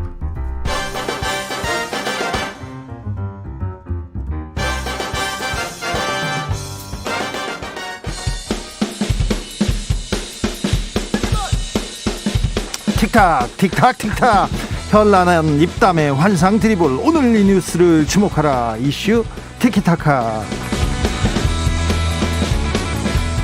머리부터 발끝까지 핫 이슈입니다. 더 뜨겁게 이 이슈 파헤쳐 보겠습니다. 청코너 더불어민주당 김한규 변호사입니다. 네, 처음 인사드리겠습니다. 김한규입니다. 지금 더불어민주당에서 어떤 역할 맡고 계시죠? 네, 법률 대변인인데요. 법률 대변인. 예, 법률 이슈 관련해서 주로 논평을 내고 있습니다. 네, 자 홍코나 김병민 국민의힘 비대위원 안녕하세요. 네, 안녕하세요. 반갑습니다. 두 분 인사하셨어요? 아, 그럼요. 네. 네, 잘 알고 있습니다. 잘 알고 있어요. 네. 어디서 만났어요? 두 방송- 낙선자는 어디에서 만나셨나요? 아니, 김병민 이제 비대위원이 원체 방송가를 꽉 잡고 있어갖고 아, 제가 나가는 데마다 상대방으로 앉아 계시더라고요. 아, 그러셨어요? 네. 아, 그래서 네. 오늘 오신 김에 최진봉 교수님 대신 네. 이 자리를 쭉 가겠다는 의제 표현을 또 갖고 오신 것 아, 같습니다. 그렇습니까? 최진봉 교수님이 무슨 지금 잘 듣고 있을 거예요. 자, 김한규 변호사는 강남에서 민주당의 불모지 강남에서 출마하셨다가 낙선의 고배를, 그리고 김병민 비대위원은 광진갑에서 낙선의 고배를 마셨습니다. 그냥 그렇다고요. 자, 본격적으로 검찰 얘기부터 가볼까요? 네. 윤석열 검찰총장 계속해서 작심 비판 이어지고 있는데요. 이거 어떻게 보시나요, 김병민 의원? 아, 예. 윤석열 총장의 발언에 대해서 정세균 국무총리가 한마디 하셨더라고요. 네. 뭔가 좀 강경 발언들을 쏟아낸 것 같은데 저는 축구 경기 밑에서 좀 이런 생각이 듭니다. 경기를 하고 있는데 옆에서 백태클 들어오고 막 옷 잡아 끌고 팔꿈치로 가격하고 하는데 심판이 가만히 보고서는 못 본 척하고 있으면 어떡합니까? 강력하게 항의해야죠. 문제 있지 않습니까? 네, 그건 근데 항의하죠. 그걸 보고 있는 심판이 갑자기 항의하니까 너 항의해? 레드카드를 꺼내들면서 오히려 적반하장의 모습을 보이는 건 아닌가라는 생각이 강하게 드는데요. 정세균 심판이? 네, 지금 현재 상황에서 정세균 총리가 지난번 추윤 갈등이 극대화됐을 때도 윤석열 총장을 향해서 굉장히 엄한 꾸짖음을 내렸지만 그 결과가 어떻게 됐습니까? 대통령까지 제가 했던 윤석열 총장 징계하니 결국 법원의 판단으로 엉뚱한 결과가 나왔기 때문에 지금 윤석열 총장이 가만히 있는 상태에서 이런 모습을 보이는 것이 아니라 실질적인 검찰을 완전히 무력화시키려는 시도 아니냐, 이런 측면에서 윤 총장이 왜 그러고 있을까에 대해서 한 번쯤 돌아볼 때가 되지 않았을까라는 생각이 듭니다. 김한규 변호사님? 일단 정세균 국무총리는 심판이 아니라 구단주 내지 단장이죠. 아, 그렇죠. 예, 윤석열 총장 자체가 이제 공무원인데 네. 이제 법무부 산하의 검찰청, 법무부도 국무총리 산하 아닙니까? 결국 지금 구단주께서 이제 선수에 대해서 한마디 하신 건데, 윤 총장 발언 자체는 뭐 사실 검찰의 권한이 줄어드는 거기 때문에 조직을 대표하는 사람으로서 뭐 한마디 할 수는 있죠. 이게 바람직하지 않다라고 얘기할 수 있는데, 저는 방식이나 시기, 뭐 내용 자체가 다 문제가 있다고 생각합니다. 일단 방식 면에서 법안이 아직 나오지도 않았어요. 그리고 문제가 있으면 이 법안 내용에 대해서 이거는 뭐 적절하지 않다, 이거보다는 이런 방식이 더 좋다라는 식으로 국회에 들어가서 의원들한테 설명을 하고, 원래 이제 국회에 파견된 검사도 있지 않습니까? 우리 김웅 의원님도 원래 그런 역할을 하셨었는데 네. 그런 절차를 할 수 있는데 이 시기도 문제예요. 아직 민주당 법안 자체 나오지도 않았습니다. 개별 의원들이 낸 법안만 있을 뿐이지 TF 자체에서 아직 경론을 벌이고 있는 상태거든요. 아직 법안 합의되지 예, 않았어요? 법안도 나오지 않았는데 마치 정해진 것처럼 얘기를 하는데 왜 굳이 이 시점에서 얘기하느냐. 그러니까 자꾸 이제 4.7 재보궐선거에서 이거를 뭐 추윤 갈등처럼 이슈하려는 것이 아니냐라는 저희가 의구심을 갖는 거고요. 내용 자체도 보면 되게 자존심 상하는 거예요. 우리가 뭐 중남미 국가처럼 뭐 부패한 권력이 있고 뭐 이런 나라로 지금 우리가 뭐 타락할 문제가 될 수 있다, 이런 얘기를 하시는데, 저는 이런 방식에서 방식, 시기, 절차 다 문제가 있다고 생각합니다. 김병민 네. 의원님, 저 김한규 변호사. 최진봉 교수님이 그립네요. 아, 그런가요? 그렇죠. 지금 몸을 풀고 왔어요. 연습 경기 2경기 하고 왔어요. 그러니까요. 연습 많이 하고. 자, 근데 정세균 총리가 구단주다.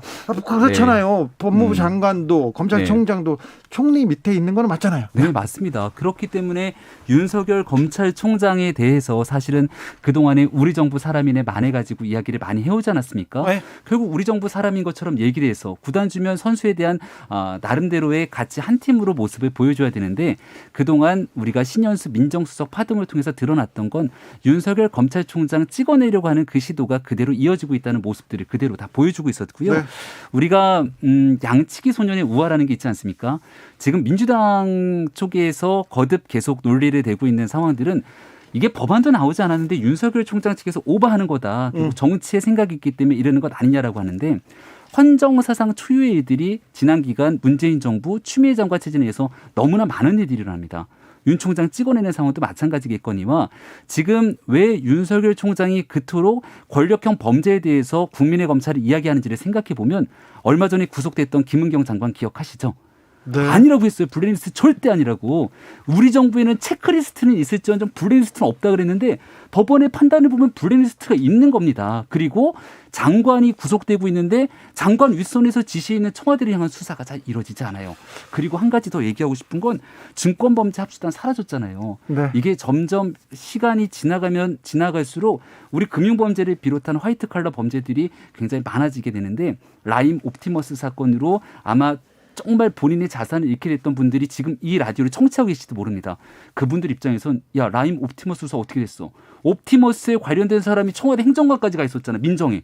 근데 그건 다 어떻게 됐지? 이런 일들에 대한 분노들이 있는 상황에서 결국은 정권을 향한 수사를 무력화시키는 시도 아니냐. 이런 양치기 소년의 걱정과 우려들을 윤 총장이 쏟아내는 건 매우 당연한 것 아닙니까? 양치기 소년 얘기하셨으니까 윤 총장님이 청문회 때 이런 얘기하셨어요. 그 수사와 기소권을 이제 분리하는 거에 대해서 어떻게 생각하느냐라고 했더니 아주 좋은 의견이라고 얘기를 하셨어요. 입장을 싹 바꾸셨어요. 그 당시는 어떻게든 총장이 되셔야 되니까 그렇게 동의하셨는지 아니면 본인의 소신인지 모르겠는데 기본적으로 수사권과 기소권을 분리하는 거에 대해서는 많은 분들이 동의를 해왔어요. 그런데 이제 와서 마치 본인은 처음 듣는 얘기인 것처럼 문제 제기를 하고 있는데 아까 수사를 못한다고 하셨는데 지금 제1차 검경 수사권 조정으로 인해서 중대범죄 수사에 6가지 범죄만 검찰이 할 수 있도록 돼 있는데 그동안 우리 검사가 구조조정했다는 얘기 들어보셨어요? 인원 그대로 있죠. 그리고 검사가 지금 특정 사건을 지금 이 범죄 때문에 못한다는 얘기 들어보셨어요? 아니거든요. 사실 있는 그대로 그 인원 그대로 하고 있고 못하는 수사 없습니다. 그래서 제가 봤을 때 이거는 아무리 봐도 저는 정치적이라는 의구심을 가질 수밖에 없는 거죠. 정치적이다 얘기하시는데 조성빈님께서도 이런 네. 의견 주셨어요. 항의를 심판한테 해야 되는데 심판한테는 안 하고 갑자기 관중석에 가서 소리 지르는 꼴 아닌가요? 얘기하는데 검찰총장이 언론 인터뷰도 했어요. 그리고 오늘 딱 가서 대구고검 앞에서 기자들 앞에서 딱 얘기를 했어요. 할 말이 많은가 봐요. 맞습니다. 이게 사실은 윗물이 맑아야 아랫물이 맑은 법이라고요. 윗물 윤석열이 안 맑은 건가요? 윗물을 얘기하는 얘기가 윤석열 총장이 얘기하는 게 아니라 네. 대한민국에서 정치적 중립을 지켜가는 본을 보여야 되는 모습들이 상당히 존재합니다. 네. 근데 얼마 전에 가덕도를 방문했던 문재인 대통령 모습 기억나시죠? 대통령 혼자 선거를 앞두고 가덕도를 방문한 게 아니라 장관 대동 여기에서 옆에 있는 김경수 지사 그리고 울산시장 송철호 시장까지 다 대동해서 가덕도를 갑니다. 이거 관권 선거 아니냐고 숱하게 사람들이 얘기합니다만 그런 게 아니고 대통령이 현장 방문을 가는 걸 못하게 하는 게 말이 됩니까라는 이야기를 끄집어내게 되죠. 김한길 대변인, 예. 저기 현란한 유로스텝 이게 개인 드리블 잘 지켜보셔야 됩니다. 자, 김병민 의원님, 네. 문재인 정부에서 그토록 이야기하면서 본인들이 하는 여러 가지 행동들에 대해서는 선거에 영향을 미치는 행동이 아니고 정치적으로 문제가 없는 행동이라고 얘기를 하지만 그렇지 않은 모습들이 너무나 많이 드러납니다. 윤석열 총장 입장에서 이 문제를 아주 가만히 그저 지켜만 보고 있다가 임기가 끝나고 나서 퇴임하게 되면 어떤 일들이 발생합니까? 한 가지만 더 말씀을 드리고 싶은 건 3월에 법안 발의하고 6월에 처리한다는 것 아닙니까? 6월이 언제예요? 윤석열 총장 임기 끝나는 때 아닙니까? 그럼 윤 총장과 의견을 교류해서 검찰 인사 정상화시키겠다고 얘기했는데 안 그러지 않았습니까? 이런 일련의 과정들을 지켜보면서 윤 총장이 그래 지금 아직 법안도 발의 안 했고 가만히 지켜보고 있다가 6월 다 끝나고 나면 그때 가서 이 문제가 본격화됐을 때 과연 무너진 법치주의와 민주주의 위기는 누가 구할 것인가 라고 하는 문제제기 가능하지 않겠습니까? 김한규. 네. 저도 어제 가덕도를 갔다 왔는데요. 제가 공무원이 아니다 보니까 관권 선거는 못하고 이제 가덕도에 가서 기사를 안 써주네. 기사를 안 써주네. 예전에 박근혜 대통령이 선거운동을 하실 때 빨간 옷을 입고 선거 직전에 한 15군데 정도 다니셨는데 당시에는 한마디도 얘기 안 하셨어요. 대통령이라는 거는 이제 말씀하신 대로 정치에 관여하면 안 되는데 그렇기 때문에 공직선거법상 문제되는 행위에 대해서 정확한 기준을 정하고 있어요. 제가 그래서 혹시나 제가 모르는 규정이 있나 어제 1조부터 쭉 다 찾아봤는데 문재인 대통령 행위에 대해서 이거를 법적으로 문제를 삼을 수 있는 규정 자체가 없고 공직선거법에 위반하지도 않습니다. 법조인인 그 원내대표께서 정확히 잘 주호영 대표가 알고 있으니까 검토는 해보겠다라고만 얘기해야지 직권남용과 공직선거법 위반 혐의가 있다, 고발하겠다라는 얘기를 못하는 거거든요. 마치 그럴 듯이 뭐가 있는 것처럼 이렇게 분위기만 띄워놓고 막상 규정을 찾아보면 처벌할 규정이 없는 이런 식의 공격 방식으로 하는 게 저는 하태경 의원 같은 경우 가덕도 공항 특별법에 대해서 찬성하시고 이거를 여당의 성과가 아닌 우리 정치권의 성과, 부산 시민의 성과로 만들자고 하는데 왜 자꾸 굳이 여기 와서 다시 가덕도를 얘기하시는지 모르겠습니다. 하나 물어볼게요. 네. 법치 말살, 헌법 파괴 이런 발언에 대해서는 어떻게 보셨어요? 용어가 조금 좀 세죠. 네. 그리고 국민일보 인터뷰 전문을 아마 읽어보신 분들께서는 국회 가서 내가 지급 100번이라도 걸고 다 할 수 있는데 그것보다 중요한 건 국민들께서 관심을 가져줘야 된다는 얘기를 합니다. 윤 총장이 그 정도의 워딩을 쏟아내지 않았으면 아마 언론을 통해서 이런 얘기들이 많이 보도되지 않았을지 모릅니다. 내용도 사실 나와서 우리 김한규 변호사님은 법조인이시니까 수사, 기소, 분리, 중대범죄수사청 등에 대한 장단점 쭉 깨고 계시겠습니다만 일반적인 상황으로 이 내용들을 면밀하게 들여다보면 그렇게 매력적으로 가서 들여다볼 수 있을 정도의 사안은 또 아닐 수도 있게 됩니다.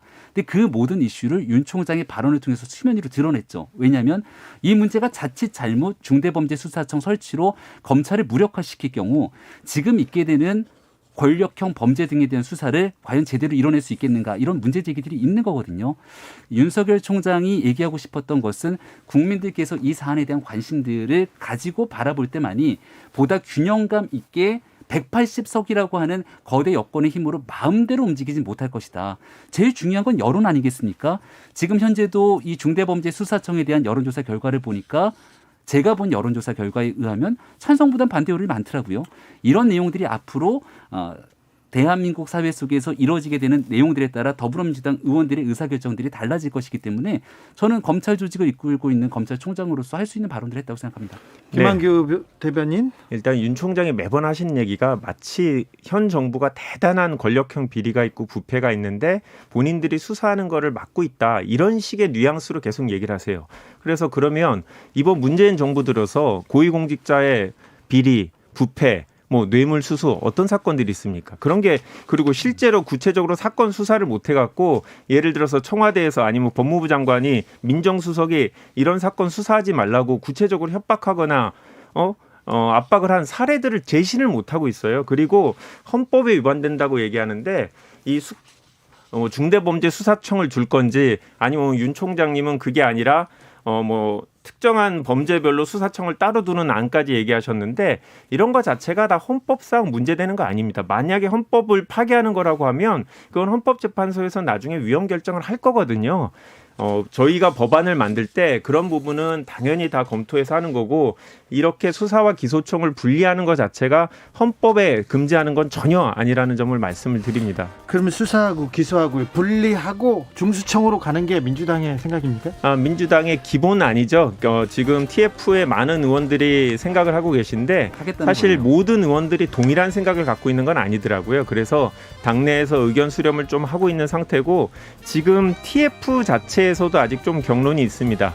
예를 들어서 검찰청 자체를 꼭 없애야 되느냐. 이슈 티키타카는 6시에 이어가겠습니다. 네.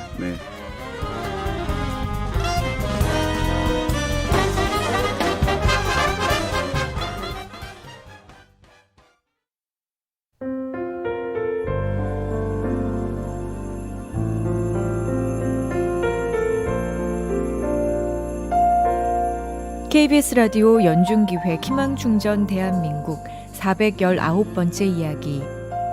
안녕하세요. 아나운서 이현주입니다. 오늘도 민철이는 갓난아기처럼 엄마 품에 안겨 있습니다. 생후 7개월에 뇌병변 장애 1급 진단을 받고 15년째 걷지 못하고 있는 민철이. 그런 아들이 조금이라도 나아지길 바라는 엄마는 매일 재활치료를 다니고 있습니다. 하지만 어느새 엄마 키만큼이나 훌쩍 자라버린 민철이를 엄마 혼자 감당하기엔 버거운 게 사실인데요. 최근엔 공황장애에 허리디스크까지 겹쳐 민철이를 병원에 데려가지 못하고 있습니다. 어찌할 바를 몰라 울기만 하던 엄마. 가슴께를 파고드는 민철이의 해맑은 미소를 보며 다시 한번 힘을 냅니다.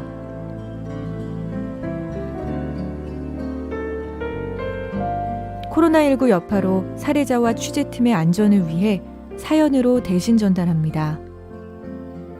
여러분의 따뜻한 손길이 희망의 빛이 됩니다. ARS 060-700-1580 060-700-1580 한 통화 3,000원으로 희망을 선물해 주세요.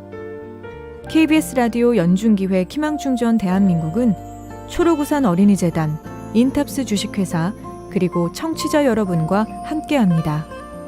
ARS 060-700-1580 한 통화 3,000원입니다.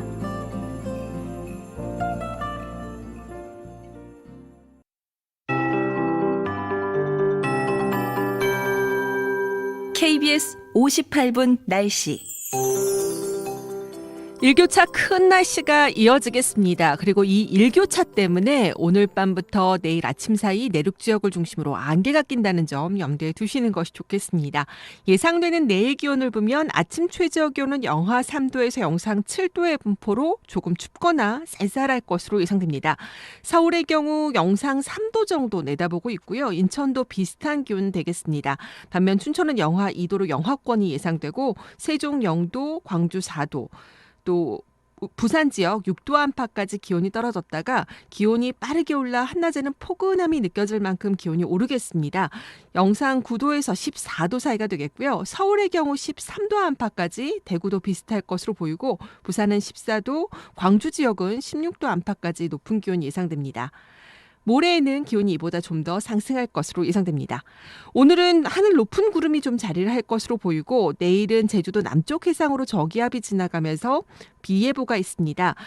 오전에 전라북도 남부와 전남권, 제주도 지방부터 비가 시작되겠고요. 오후가 되면 남부지방뿐 아니라 충청권, 경기 남부, 강원 남부 지역까지 확대될 전망입니다. 지금 서울 기온은 8.6도, 습도는 39%입니다.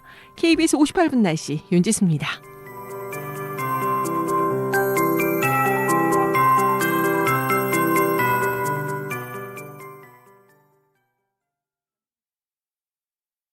정성을 다하는 국민의 방송 KBS가 6시를 알려드립니다. AM 711kHz, FM 97.3MHz, KBS 1라디오입니다. HLKA.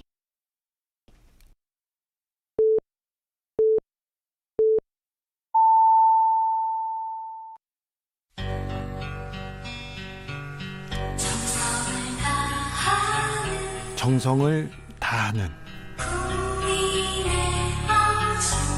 국민의 방송 KBS 주진우 라이브. 그냥 그렇다고요.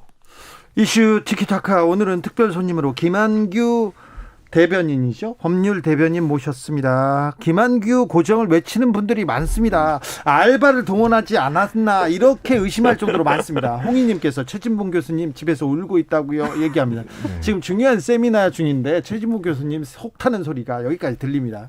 8891님께서 아무래도 윤 총장 정치에 관심 많으세요. 그래서 늘 관중한테 나 좀 봐주세요 하는 것 같아요. 이런 얘기도 주셨고요. 홍현정님은 헌법의 기본은 권력은 국민에게서 나온다. 그런데 국민은 윤 총장에게 단 한 표도 아직 안 던졌잖아요. 그걸 기억해야 됩니다. 얘기도 합니다. 자, 서초동에서 윤석열에서 자, 국회로 넘어가 볼게요. 여의도로 넘어가 볼게요. 지금 단일화 과정이 있고요. 지금 선거에서 가장 중요한 대목이에요. 그런데 왜 이렇게 지금 관심이 다른 데로 이렇게 흩어지는지 모르겠습니다. 오늘 지금 국민의힘 후보를 정하고 있죠? 어제 오늘 이틀 동안 여론조사가 돌아가고 아마 여론조사 다 돌아갔을 겁니다. 그래서 밀봉이 돼 있는 그 최종, 즉 답은 나와 있죠. 답은 나왔죠. 그 답을 내일 오전에 짠하고 개봉을 하면서 4명의 후보 중에 1명이 선출됩니다. 답은 나와 있을 테니까 이제 선거도 다 끝났으니 영향을 미치는 것도 아니니까 여기서 먼저 개봉해 봅시다. 아, 누구냐? 네. 우리 김병민 의원 많이 알잖아. 나경원, 오세훈 후보가 정말 너무 박빙이어서 내일 표를 까보면은 야, 이 정도까지 박빙일까 싶을 정도의 결과가 나오지 않을까 저는 생각합니다. 진짜요? 이변이 나올 수도 있습니까? 둘 중에 한 명이 아니라 다른 후보가 될 가능성을 말씀하시는 거죠? 이변이라면. 아니 그런데 언론에서는 솔직히 말해서 나경원 후보에 대한 기사를 준비하고 있어요. 아, 그래요? 그래요라니 잘 아시면서 그러세요. 이제 연기까지 되시니까. 그리고 나 후보에 대한 목소리가 높기도 한데 만만치 않다는 얘기도 합니다. 김한규 변호사는 어떻게 보십니까? 뭐 저도 선거기획단에 있으니까 당에서 상대방 후보들의 경쟁력 이런 것들을 확인을 해보면 초반에는 뭐 약간 혼전이었는데 상당 부분 지금 뭐 나경원 의원이 앞선 상태가 그대로 유지되고 있는 것 같고, 나 의원은 자꾸 본인이 이제 강경보수가 아니라고 주장을 하지만 저희가 봤을 땐 시민들이 강경보수로 상대적으로 오세훈 후보에 대해서 강경보수로 인지를 하고 있고, 그리고 또 국민의힘의 열성적인 지지자들은 또 나경원 의원 같이 당의 색채를 분명히 드러내는 후보가 돼야 된다라는 목소리가 강해서 여성 가산점도 있잖아요. 예, 게다가 여성 가산점 10%가 있기 때문에 저희는 나경원이 되지 않을까 예상을 하고 있습니다. 네. 저희는 뭐 나경원 후보, 오세훈 후보 어느 후보가 되든지 간에 경쟁력이 있는 후보이기 때문에 지금 이제 더불어민주당에서 다른 당 신경 쓸 겨를이 있을까라는 생각이 문득 듭니다. 왜냐하면 오늘 보니까 김진애 의원이 또 이제 그 의원직까지 딱 벗어 던지면서 새롭게 단일화에 대한 강력한 의지를 피력하고 나오셨더라고요. 네. 김진애 의원이랑 이제 단일화 등에 대해서 지금 박영선 후보가 완벽한 혼자만의 후보냐라고 볼 수 없는 여지로 또 흘러가고 있기 때문에 이 우리 당에 대한 관심도 감사하지만 더불어민주당 내에서의 여러 가지 고민들을 좀 했으면 좋겠고, 네. 갑자기 드는 생각이 의원직까지 던지고 나왔는데 김진애 의원이 던지는 단일화에 대한 조건들이 굉장히 까다로워요. 근데 그 까다로운 게 사실은 굉장히 FM적인 접근을 하고 있거든요.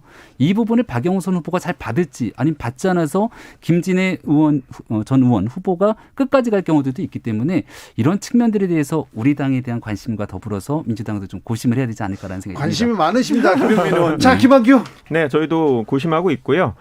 저희는 김진애 의원님이 되도록이면 의원직을 유지하실 수도 있게, 뭐 경우에 따라서는 김진애 의원님이 이길 수도 있지만 되도록이면 의원직 사퇴 시한 전에 단일화를 하고 싶었는데 보니까 김진애 의원님의 욕구가 뭐 의욕이 상당하시더라고요. 그죠. 본인이 여야를 막론하고 가장 서울시장으로 적합한 후보다라는 생각을 갖고 계시고, 그다음 이런 식으로 거의 민주당 후보가 단일 후보가 되는 게 너무 뻔한 식으로 단일화 협상이 이루어지면 그거는 뭐 추가적으로 얻어지는 게 하나도 없다, 플러스 알파가 없다라고 해서 지금 본인을 희생을 하면서라도 지금 범여권의 승리를 위해서 노력하시는 거니까요.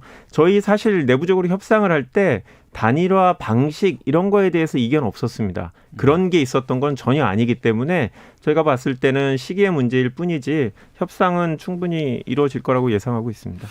김종인 비대위원장이 안철수 후보에 대해서 견제구를 세게 던졌습니다. 그랬더니 안철수 후보 쪽에서 좀 화가 났나 봐요. 김종인 비대위원장 좀 예의 없다, 상도위를 넘어선다 막 얘기하시더라고요. 글쎄요. 아름다운 단일화를 주장하고 있고, 네. 또 함께 힘을 합쳐서 이번 선거 잘 치러보자라고 하는 데에는 큰 변함의 의지가 없다라고 생각됩니다.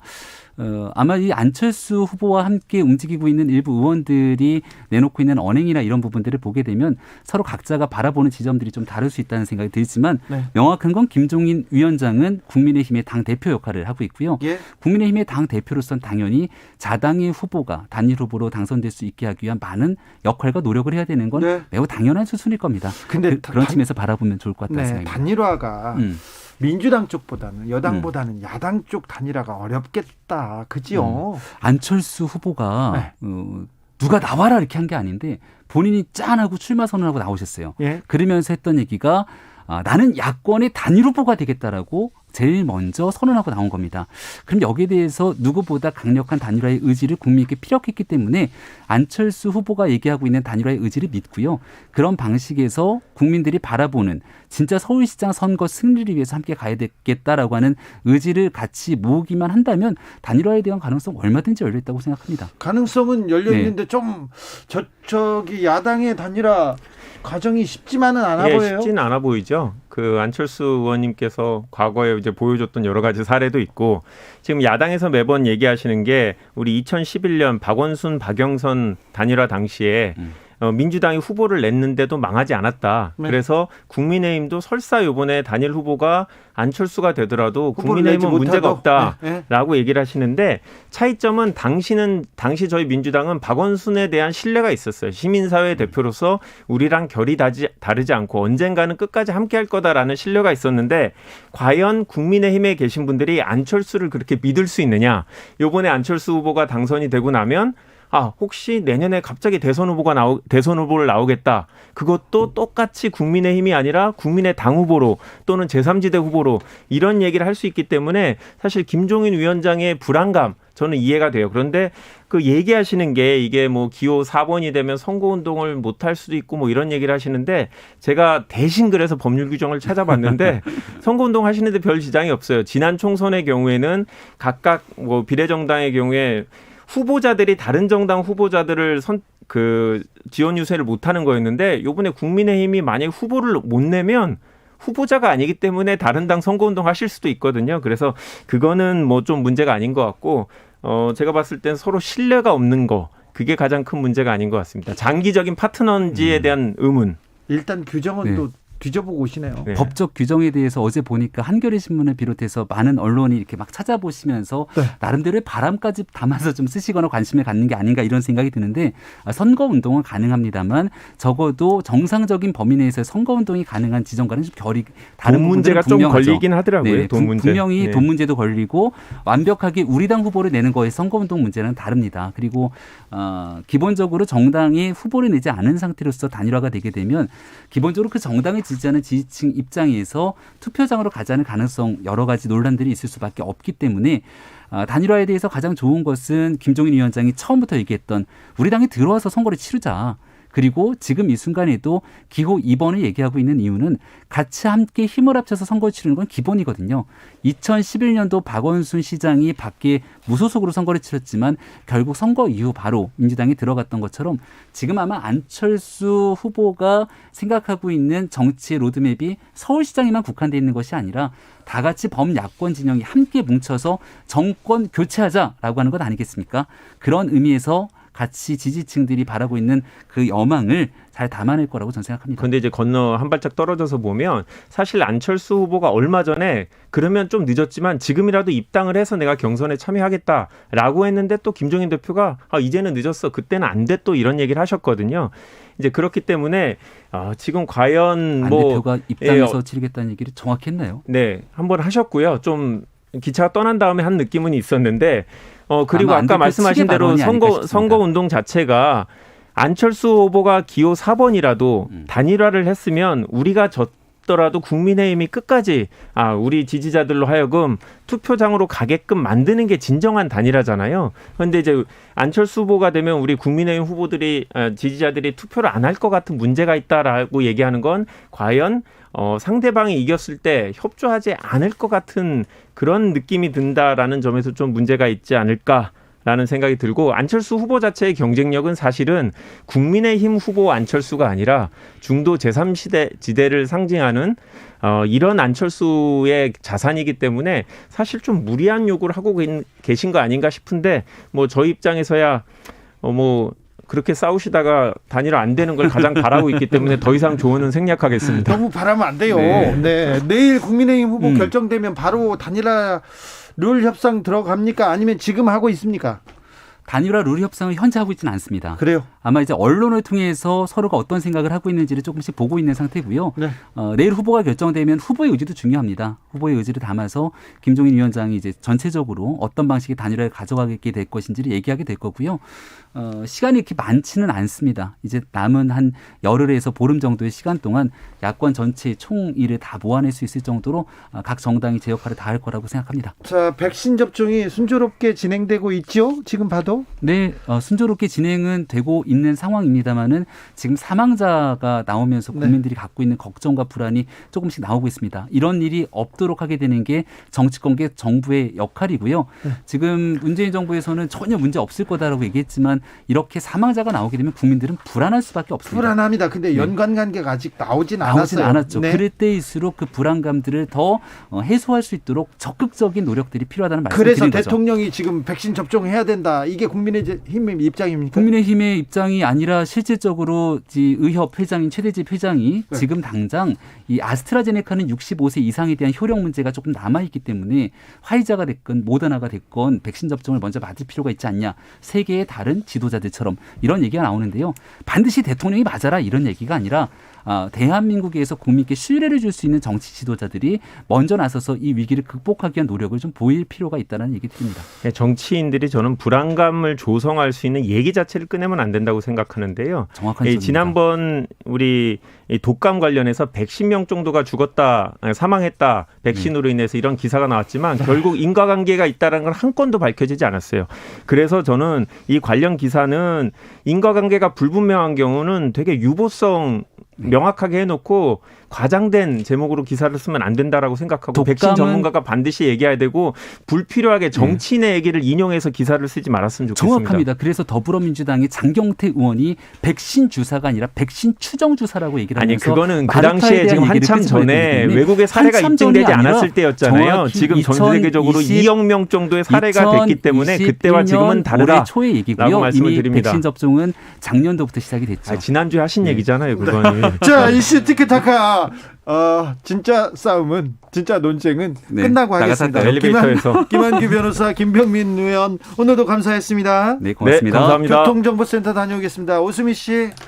네, 이 시각 교통정보입니다. 역시 퇴근길 돌발 지점 지나기 더욱더 쉽지 않은데요. 수도권 제1순환고속도로 구리에서 판교 쪽으로 성남 요금소 부근 2차로에서 추돌사고가 났습니다. 여파로 정체가 되고 있고요. 같은 방향 구리 남양주에서 강일, 하남에서 광암터널, 송파 일대까지 차들이 많아 더딘 흐름 이어지고 있습니다.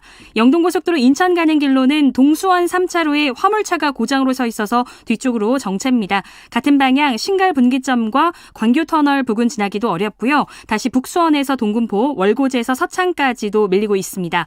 경부고속도로 부산 가는 길 옥천휴게소 2차로와 갓길에 걸쳐 대형 화물차가 고장으로 서 있어서 잘 살펴 지나셔야겠습니다. 남해고속도로 부산 쪽으로는 7원 분기점에서 함안 2터널, 대저 분기점에서 덕천 사이로 답답한 흐름입니다. 지금까지 KBS 교통정보센터였습니다. 정치 피로, 사건 사고로 인한 피로, 고달픈 일상에서 오는 피로. 오늘 시사하셨습니까? 경험해보세요. 들은 날과 안 들은 날의 차이. 여러분의 피로를 날려줄 저녁 한 끼 시사. 추진우 라이브.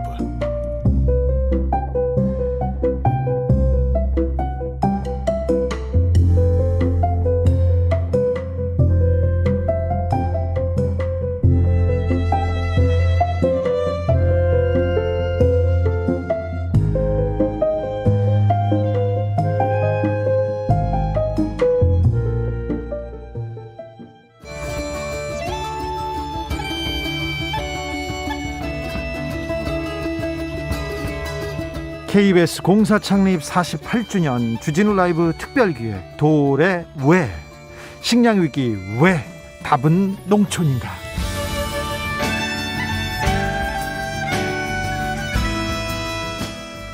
돌의 왜 농촌 특집입니다. 두 번째 시간인데요. 코로나 시대 왜 농촌이 중요한지 돌 김용옥 선생님 그리고 박진도 충남대 명예교수님 모셨습니다. 안녕하세요. 네, 안녕하세요. 네, 안녕하세요. 자, 선생님 그리고 교수님 지난번 방송이 엄청 뜨거워서 다시 모셨습니다. 도울 선생님께서 자기 서울시장한테 한 말씀 하셨습니다. 부동산 해결하려면 우리가 도시에서 재건축 재개발 이게 아니라 농촌을 주목하라, 눈을 넓혀라 이렇게 얘기했습니다. 반응은 뜨거웠습니다. 그런데 서울시장 후보들이 대답은 안 하더라고요. 나 참 속상했습니다. 박진도 교수님, 예. 반응이 뜨거웠다면서요? 주변에서도 많은 반응을 보이셨다면서요? 글쎄 이번에 저렇게 이 농촌에 사람들이 관심이 많은 걸 보고 역시 도울 선생님 영향력이 대단하시다. 네. 이런 생각을 제가 했습니다. 네, 도울 선생님이 나오신다니까 심도 있는 질문 답지하고 있습니다. 5829님, 도울 선생님 존경합니다. 연애하시나요? 이렇게 물어봅니다. 물어보네요. 나는 농촌하고 연애 중입니다. 농촌하고요? 네, 9193님. 선생님, 엄마가 퇴근할 때요, 삼겹살 사오라는데 얼마나 사야 하나요? 3명이 먹을 건데요. 지나가겠습니다. 3명 먹을 건데. 네. 도울 선생님은 많이 먹지는 않습니다. 2315님께서 도울 선생님, 비트코인 어떻게 생각하세요? 물어봅니다. 그건 절대 안 돼요. 절대. 그건 허상이니까. 그런 데다가 관심 갖지 마세요. 그러면 안 됩니까? 네. 비트코인 투자한 사람들 우는 소리 들릴 것 같습니다. 박진도 교수님한테도 물어보겠습니다. 농촌 주민들한테 수당 준다고 하면 한다고 누가 가겠습니까? 이런 그 질문도 좀 있어요. 수당 높여준다고 해도 농촌으로 가지 않는다. 예, 저도 댓글을 조금 봤는데요. 네. 가장 많은 게 30만 원, 50만 원 준다고 너 농촌 가겠냐 이런 게 많았습니다. 사실 저희들이 그날 얘기한 거는 30만 원 주니까 농촌 가라고 얘기한 것이 아니고 지금 농촌에 살고 있는 분들이 행복하도록 하기 위해서는 어떻게 해야 될 거냐 하는 얘기를 저희가 한 거고요. 만약에 그분들이 행복해진다고 한다면 자연스럽게 도시 사람들이 농촌에 갈 것이다. 이런 취지로 얘기를 했기 때문에 오해는 안 하시면 좋을 것 같고요. 도훈 선생님도 그걸 지적하신 거잖아요. 생으로 귀농 인구를 지금 만든다는 것이 아니라 현재 농업에 종사하고 있는 실제 그 농사 짓는 분들을 어떻게 행복하게 만드느냐. 그리고 그 주변에 그 도시들 개발 이 여러 가지 전략이 여태까지 잘못되어 왔다. 농촌을 피폐시키는 방향에서 주변의 업이라든가 이런 구조도 되어 왔다는 거예요. 그러니까 그런 모든 것이 다시 인간적으로 이렇게 내가 보기에는 다운사이징이라는 말을 쓰지만은 더 이렇게 컴팩트한 형태로 모든 사람들이 행복을 느낄 수 있는 형태로 도시가 이렇게 줄어들어야 됩니다. 그래서 그런 걸 저는 말씀드립니다. 그리고 가장 많은 질문 중에 하나가 재원 마련 얘기했습니다. 그래, 농촌에다가 그 수당도 주고 행복하기 위해서 돈 주는 거 좋아. 그런데 그 재원 마련 어떻게 하겠냐 이 얘기했는데 교수님 할 말 많으시죠? 예, 그날 저희가 이제 30만 원을 주면은 한 14조 정도 들고 50만 원 주면 24조쯤 든다고 했습니다. 그래서 이제 그 방송을 듣고 제가 아는 농민이 전화를 했어요. 그분이 뭐라 하냐면 지금 농식품의 예산이 한 16조 되는데 농식품부가 우리한테 도움도 안 되니까 농식품부가 없애고 그 돈까지 그냥 나눠주라. 그러면 15조 금방 해결된다. 이런 얘기도 듣고 그래서 내가 한 말은 농촌 일이 농식품만 하는 것이 아니고 이 국가 전체가 지금 하고 있는 일이고 그 예산이 지금 전체 국가 예산이 한 660조쯤 됩니다. 그럼 농촌에 들어가는 예산이 160조쯤 되거든요. 많이 들어가요. 많이 줍니다, 농촌에. 160조 현재 있는 160조를 조정해서 10%만 조정해서 하더라도 16조가 금방 돈이 만들어진다. 그러니까 그날도 우리가 한 얘기는 지금 농촌에 새로 돈을 넣자는 것은 필요하면 또 넣어야 되겠지만 일단 지금 쓰고 있는 돈 중에 농촌에 도움 안 되는 돈을 정리해서 직접 주자 이런 얘기를 한 겁니다. 농어촌에 대규모 개발 사업하고 짓는데 방파제 만들고 그다음에 농촌에다 공장 막 짓는데 그런 거 하지 말고 차라리 나눠주면 훨씬 효과가 있겠다. 156조 원, 160조 원의 농어촌 지역 개발 예산을 잘 쓰자 이 얘기였죠, 선생님? 그러니까는 제가 앞에서 이 다운사이징이라는 말을 했지만은 지금 이 농촌만 지금 비어가고 농촌만 문제 있는 게 아니라 사실은 우리가 살고 있는 이 도시도 전체가 지금 공동화되어 가고 있습니다. 이 코로나 사태로 해서 그런 것이 더 두드러지게 나타나고 있지만은 이걸 축약을 안 시키고 지금 여태까지 개발 붐의 그 병에 걸려있던, 그러니까 박정희 시대로부터 여태까지 내려왔던 그 모든 개발 중심의 사고, 그리고 역사는 발전한다든가 미래에 아주 로우지한 그 장밋빛 그림을 그렸던 모든 개발 정책이라는 것이 그 시대는 의미가 있었어요. 그러나 이제는 그런 방식으로 문제를 해결하면 할수록 문제가 커진다는 거예요.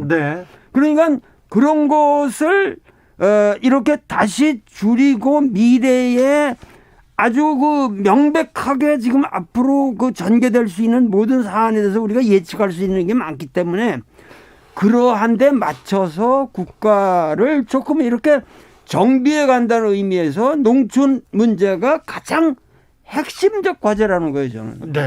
이 주인님께서 도시화가 아니라 농촌화 이런 모델, 이런 국가 시도 사례가 있습니까? 물어봅니다. 일부러 농촌화 뭐 이렇게 한 나라는 없죠. 네. 그러니까 결국은 이제 그 경제 성장하면서 사람들이 그 도시로 나가기도 하고 농촌 인구 줄기도 하고 그럼에도 불구하고 우리나라처럼 이렇게 이제 농촌 자체가 그야말로 지방 소멸이라는 상황 이런 상황으로 몰린 경우는 지금 선진국 중에는 없죠. 네. 그런 의미에서 우리가 지금이라도 정신을 차려서 네. 농촌을 지켜가야 된다 이런 얘기를 하고 있는 것이 새삼스럽게 우리가 지금 뭐 다시 농촌 돌아가자 이런 얘기를 지금 하고 있는 건 아닙니다. 농업의 비중, 농촌의 비중이 가장 작은 나라가 우리나라가 아마 손꼽힐 것 같습니다. 최정윤님께서 저는 가겠습니다. 수당 준다면요 얘기하고요. 진라미레진님이 농촌에 인문학교, 기술학교, 문화학교 이런 뭐 좀 모임의 장을 만들어 주시면 좋을 것 같아요. 이렇게 얘기하고요. 8166님께서 농촌이 중요하다고 하면서 코로나 피해 보상할 때는 상공업, 자영업자 언급만 하지 농민은 언급도 안 돼요. 농업도 피해 크거든요. 급식 안 하잖아요. 농산물 수요 줄었어요. 외식, 여행 안 하니까 농산물 소비 줄었는데 농업 피해가 큰데 왜 여기는 쳐다보지 않나요? 합니다. 오늘은 왜 농촌인가 두 번째 시간 식량 위기에 대해서 이야기하겠습니다. 지난 방송 궁금하신 분들은 2월 18일 주진우 라이브 2부 다시 듣게 하시면 되고요. 도올 이렇게 치면 나옵니다. 맨 위에 뜹니다. 자, 식량 위기 얘기를 하는데 선생님 마트에 가면 먹거리가 그렇게 많아요. 어디 가나 이것도 뭐 마음껏 살 수 있어요. 그런데 식량 위기라고 생각해야 됩니까? 농촌에서 답을 찾아야 됩니까? 식량 안보 얘기가 나오는데 저는 와닿지 않거든요. 어떻게 보십니까? 그러니까는 지금 우리가 그동안에 내가 계속 지금 얘기하고 있는 거지만 개발형의 역사인식 그리고 국가가 앞으로도 계속 그러니까 부동산 문제가 되면은 부동산을 더 지어서 해결하면 된다.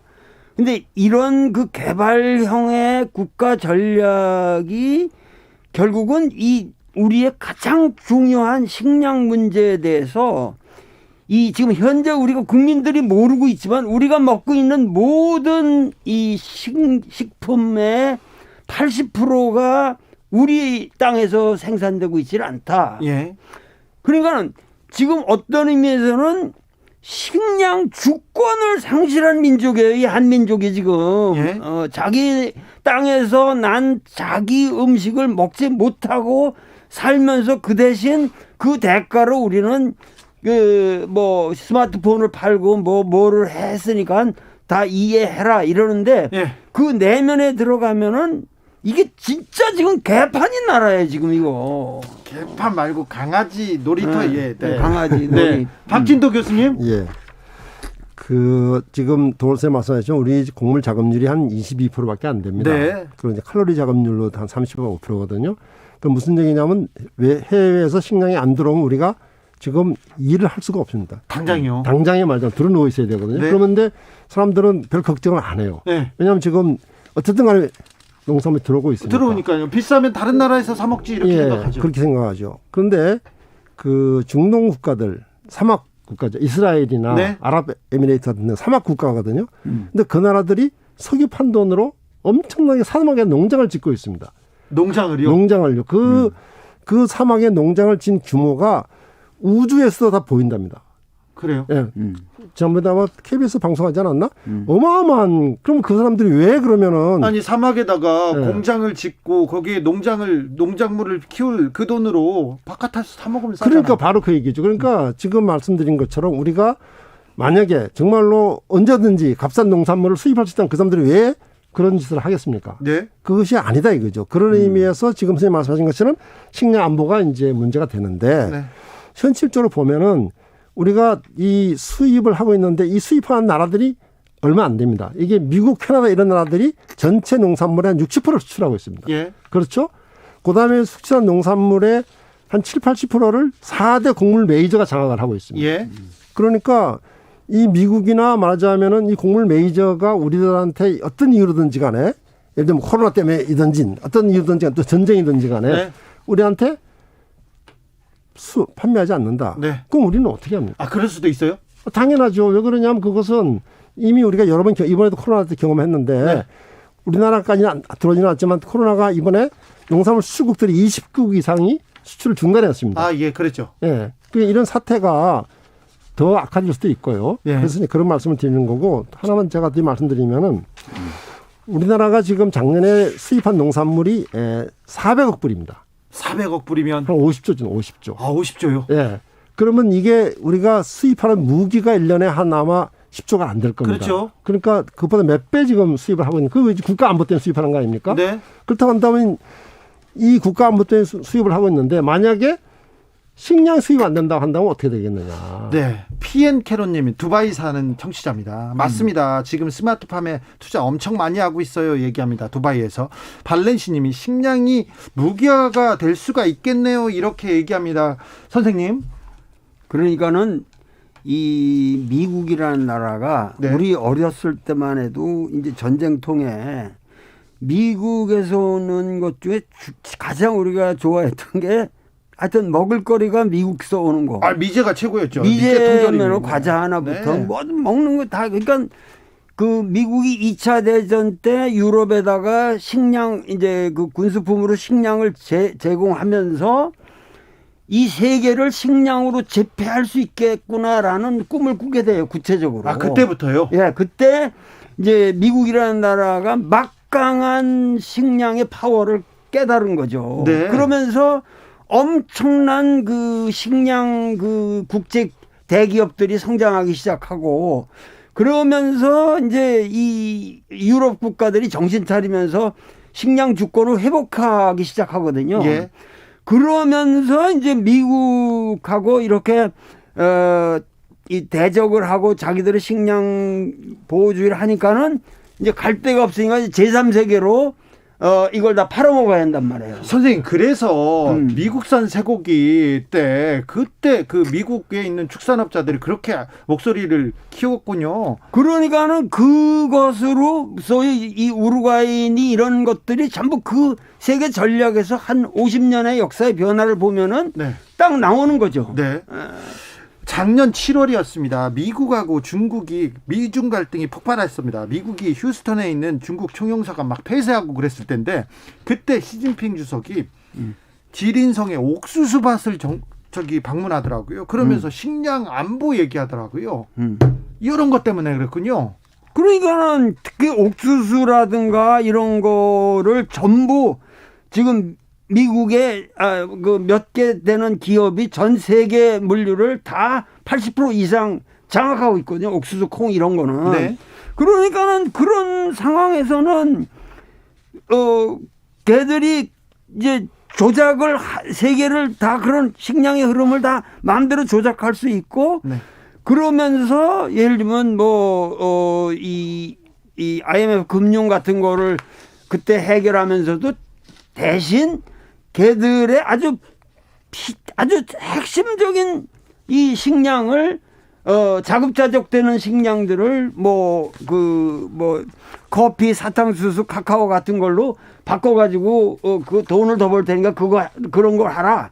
예? 그런 거 하다가 결국 그 폭삭하니까 완전히 걔들이 다 거지가 되고 그래서 왜 IT 애들이 진흙하고 마가린 섞어서 진흙 과자를 만들어 먹고 막 이랬잖아요. 아, 그렇습니까? 네.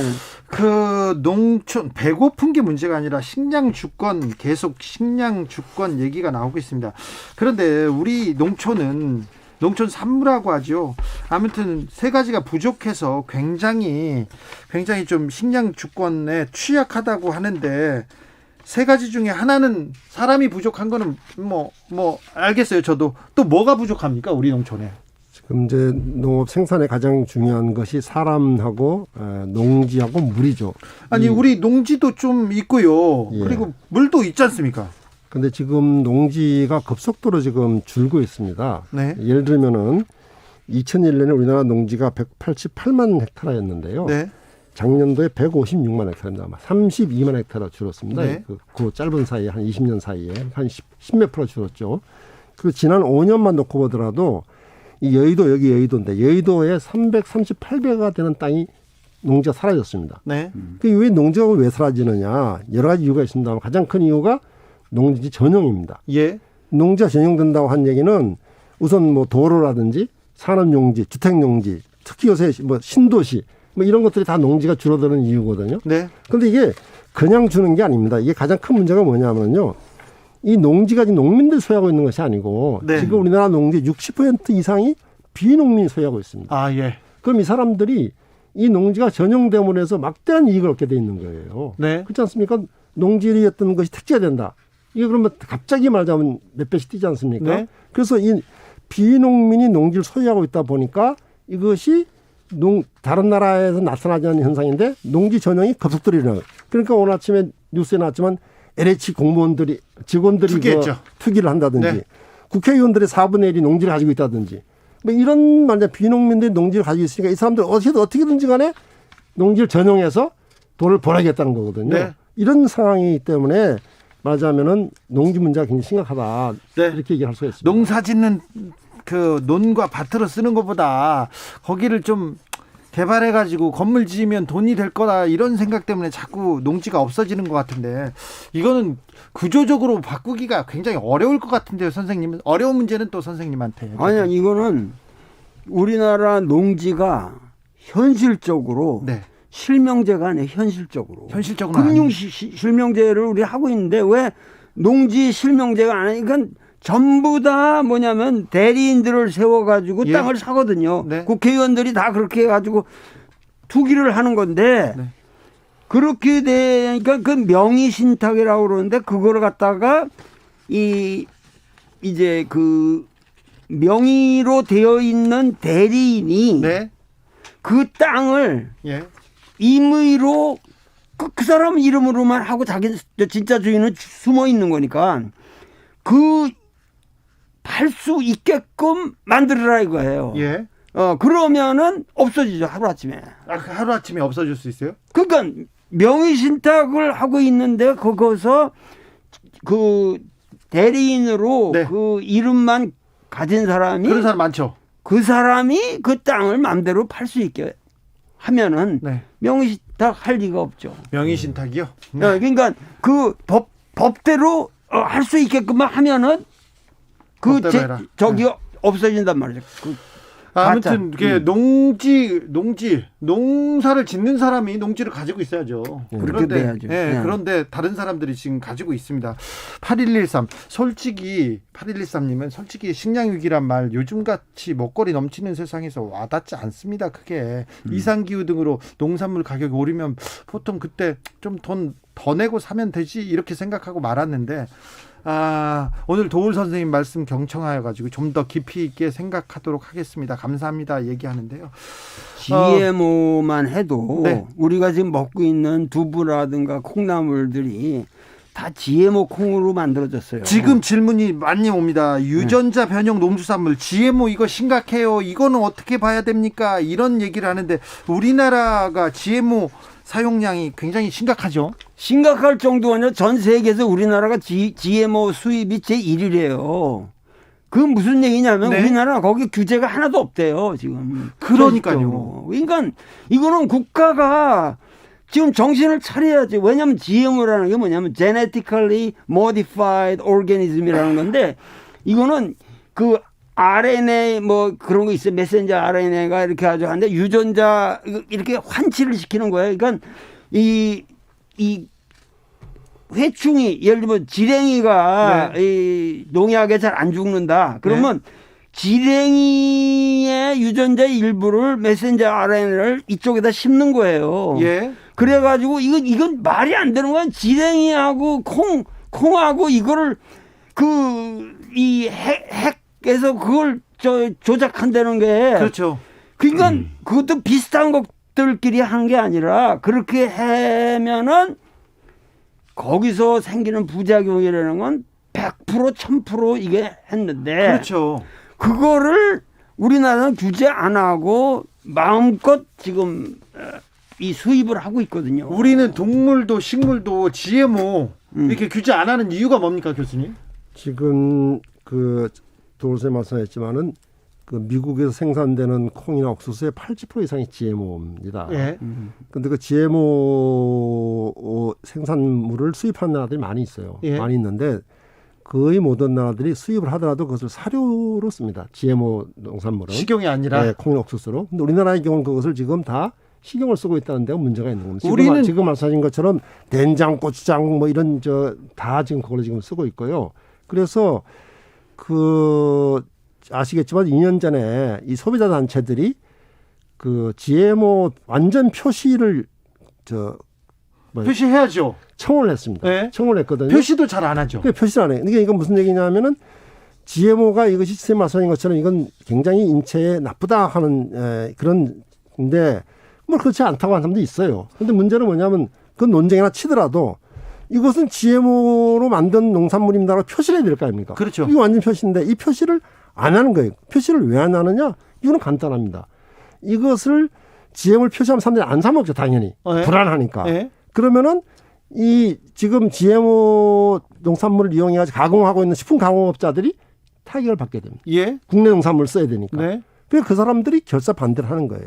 그러다 보니까 국민의 21만 명이 그때 청원을 했습니다. 그럼 20만 명 이상이 청원하면 청원에 답변해야죠. 답변 안 하고 있는 거예요. 아직이요? 예. 아니 또 지금 GMO 표시를 안 하고 있습니다. 근데 어떤 사람이 뭐라고 얘기하냐면은 아니 수입 게사료도 보면 GMO 표시가 돼 있는데 어떻게 사람이 먹는 음식에 GMO 표시를 안 하냐 이런 얘기를 좀 하고 있습니다. 유전자 변형, 유전자 조작이라고 볼 수 있습니다. 동물, 소가 초식 동물인데 살찌기 위해서 동물성 유전자를 조작한다는 거 아닙니까? 근데 식물도 콩도 유전자를 조작해가지고 더 뚱뚱하고 더 크게 만든다는 거.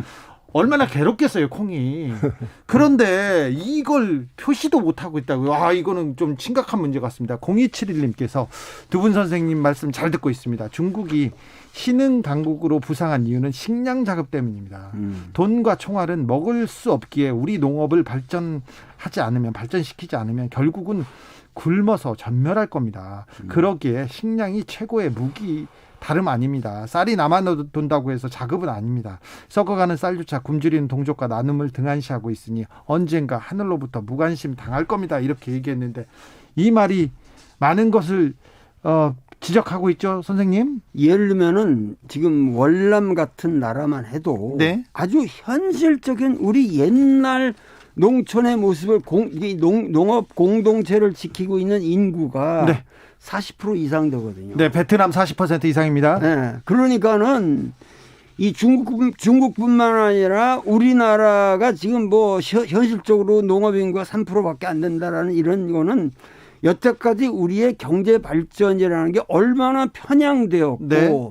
미래 비전이 없는 발전이었냐. 네. 그 결과를 갖다가 이제는 뭐냐면 앞으로 오는 세대들이 이 어떠한 부작용을 감당한다고요. 네. 그러니까 여기서부터 지금 우리가 이 국가 전략을 정확하게 세워야 돼요. 예. 여태까지 다 그냥 적당히 넘어갔다는 이유로 그런 거를 무시하고 GMO니 이런 것부터 무시하고 맞죠. 가면은 네. 이제 우리가 큰 코 닥치는 거예요. 이제요. 네. 위기가 오고 있어요. 기후 위기 때문에 식량 위기도 금방 오는 것 같은데요. 자, 그러면 식량 위기, 식량 문제를 본질적으로 해결하기 위해서 국가는 어떤 역할을 해야 됩니까? 우리가 무엇부터 바꿔야 됩니까? 그러니까는 필요한 규제들 뭐 이런 관세라든가 여러 가지 그런 것의 정책에 있어서 우리가 최소한 국제 협약에 저촉이 안 되는 범위 내에서도 우리가 할 수 있는 게 많은데 네. 그런 규제를 명료하게 해야죠. 네. 왜냐하면은 우리나라에서 모든 수입업자들이 기본적으로 뭐냐면 미국에 캐나다 그런 데 있는 거대 국제 기업들이랑 전부 하수인처럼 결탁이 돼 있기 때문에 네. 어떠한 이 자의적으로 선의를 가진 사람이 농산물에 손을 댈 수가 없게 돼 있어요. 네. 그러니까 이런 것들을 규제할 거는 정확하게 규제하고 국민의 건강을 위해서 우리가 국가적으로 이제 소위 말해서 식량 주권을 확보한다는 의미에서 이 식량만은 우리가 양보하면 안 되는 거예요. 어떠한 경우에도. 네. 우리가 지금 스마트폰을 씹어 먹고 살 수는 없는 거 아니에요. 예. 그러니까 그야말로 우리 민족에게 그래도 지금 우리 그동안의 국민들이 노력한 결과 예를 들면은 쌀은 우리가 지금 90%가 우리 국산입니다. 네, 쌀은 지키자 그런 운동이 있었죠. 그래, 그나마 그렇게 해서 우리가 우리 쌀을 먹고 있는 거예요. 네네. 쌀은 그러니까 만약에 좀 우리 쌀이 지금 만약 90%가 외국 거다 그러면은 우리 민족이 망하는 거예요. 근데 그나마 그걸 쌀이라도 그렇게 지켰듯이 네. 모든 식품에 대해서 기본적인 식품 그리고 이거는 공공 영역에서는 얼마든지 이 WTO가 다 허용을 했거든요. 예. 그러니까는 뭐 급식이라든가 모든 거에서 우리 농산물을 쓸 수가 있거든요. 네. 그러니까 이런 것을 어떻게든지 우리 민족을 위해서 국가가 이 식품만은 그 경제 논리로 가면 안 된다. 자, 정책적으로는 어떻게 식량 안보를 지키기 위해서 어찌 해야 될까요, 박진도 교수님? 아까 그 식량 주권 얘기를 선생님께서 하셨는데요. 이제 그 아까 말씀드린 것처럼 실제로 우리나라가 식량 수입을 많이 하고 있고, 그다음에 그것이 이제 곡물 매자들이 장악을 하고 있고 이런 얘기를 했는데 그중에 또 하나 심각한 것이 종자 종속입니다. 네. 종자. 네. 청양고추 좋아하시죠? 좋아합니다. 네. 청양고추 종자가 우리 게 아닙니다. 경북 청양에서 나오는 거 아닙니까? 아닙니다. 그게 지금 미국의 몬산토라고 다국적 기업이 청양고추를 미국산이에요. 지금 청양고추가 종자가 미국산입니다. 아, 그래요? 근데 이 몬산토라는 회사가 얼마나 무서운 회사냐면은 터미네이터라고 그래가지고 일단 우리가 보통 농사 지으면은 거기서 종자를 받아서 그다음에 농사 짓지 않습니까? 네. 근데 이 몬산토 터미네이터는 한 번 농사 짓고 나면은 다시 씨를 받을 수가 없어요.